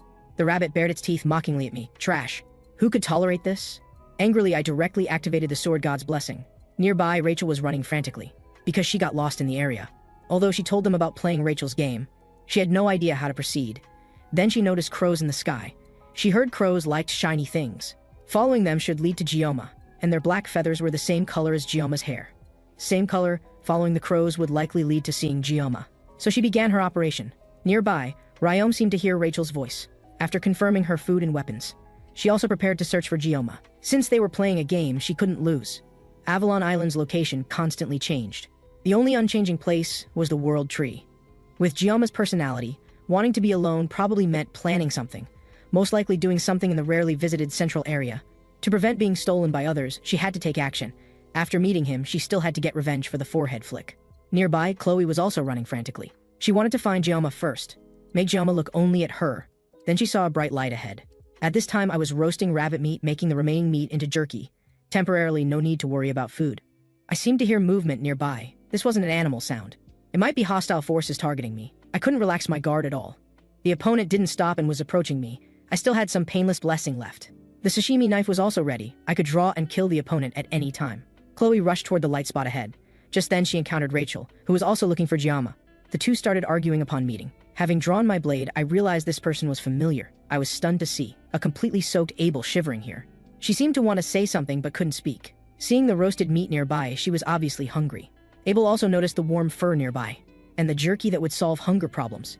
Thinking of the rabbit from earlier, she'd lost to Gioma again just with this, feeling embarrassed and cold at the same time. So I put the rabbit fur over Abel's shoulders. This scene made her face turn red. Then she smelled the roasted meat. After catching the scent, she could no longer bear the hunger.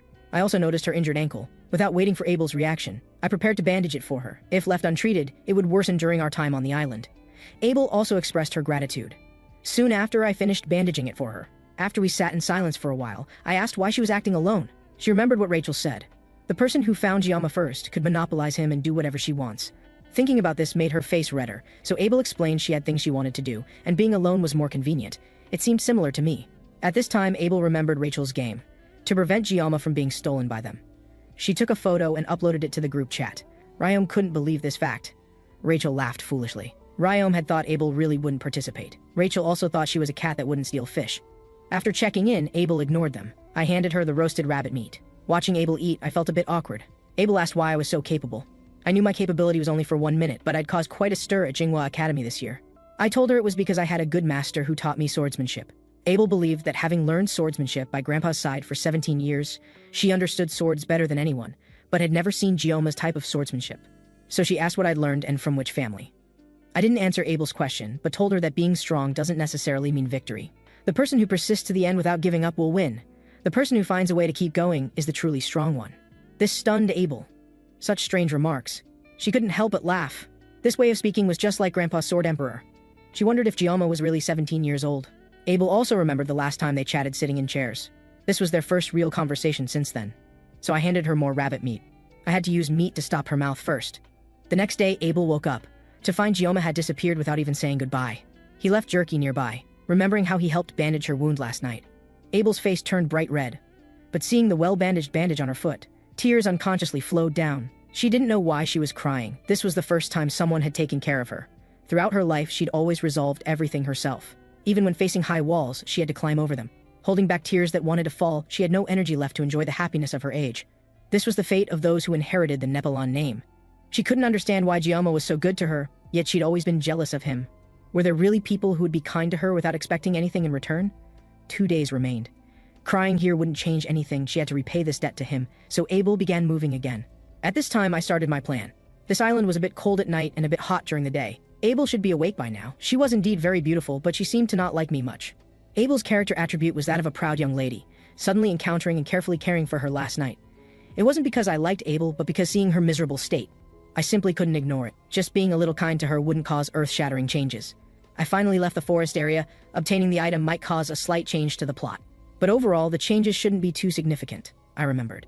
Today was the day Abel and Leon's feelings began to sprout. She wouldn't give the fur to Leon, would she? If I'd remembered this earlier, I should have taken the fur back. I had to find the blessing before sunset. The Regeneration blessing was a guardian spirit level blessing, one rank lower than the blessing of transference. It could instantly improve regeneration ability, but this blessing could only be used on oneself. This point matched the guardian spirit level. The same blessing of transference wasn't limited to just myself. If I possessed both regeneration and blessing of transferences, I could repair the easily damaged sashimi knife at any time. The regeneration blessing seemed like an awesome skill at first glance, but it couldn't make severed limbs grow back. At most, it could make wounds heal quickly. Plus this blessing. It didn't mean so much. Taking it wouldn't affect Leon's growth at all. Leon would become very powerful in the future. So I had to obtain this blessing. This was completely different from the game. I remembered the game showed this area as all rocks. I searched until sunset before finding this place. I didn't know what that shining object was. If it was a blessing, it should be hidden. What was that sphere? Did obtaining a blessing also come with such a large orb? I thought my luck was really good today. I'd had no luck recently, but fortune was finally changing. I planned to take this sphere first, then look for the blessing. Seeing shiny things was still irresistible. I hoped to find the blessing before sunset. Then a voice came. I didn't expect you to come this deep. You're not here to see the world tree, are you? Are you here to find the sphere? The person was Leon, the game's protagonist. Or do you have another purpose for being here? I told him I saw this sphere from afar, so I came to get it. Leon didn't waste words. Since you saw this sphere and came over, there's no choice. Let's fight. The day Leon was born, half the world laughed. Because he obtained the hero's proof. I couldn't understand the current situation. Shouldn't Leon be with Abel right now? Today was supposed to be an important turning point in the plot. Could it be that I stole their important plot moment, so nothing happened? But we couldn't fight over something like this. Leon found the Balmung, but it seemed to be an incomplete Balmung. The world's most evil and fierce demon sword, Balmung. The blue jewel embedded in the center gave it holy power. The catalyst that neutralized magic was the ether gem, but Balmung itself was based on magic. Even using ether gems to neutralize magic still seriously affected the user's performance. So in the game, Balmung could sometimes become a demon sword or a holy sword depending on the player. I guess Leon had some kind of problem. Then Leon said this was just practice. He hadn't learned how to enter meditation yet. Direct combat might result in death. What was he talking about? Was he serious? Leon said he wasn't good at lying. I guess this guy wanted to stop my growth after obtaining Balmung. Although I could understand Leon's actions, this was just speculation. What was certain was that the sphere was just an excuse. Leon explained there wasn't much time, and they needed to fight quickly. After saying this, he charged at me. At this time, elsewhere, Ryome was shouting loudly. She couldn't understand why she couldn't find the person she was looking for, but found Weapon instead. Weapon also took offense to this. He immediately pointed out that you're not looking for Ryome. Are you harboring different feelings toward him? Ryome asked Weapon why he would think such a thing. Of course it's because you spent entire days sleeping at the archery range a month ago. But recently you've been extremely active when you're with Ryome.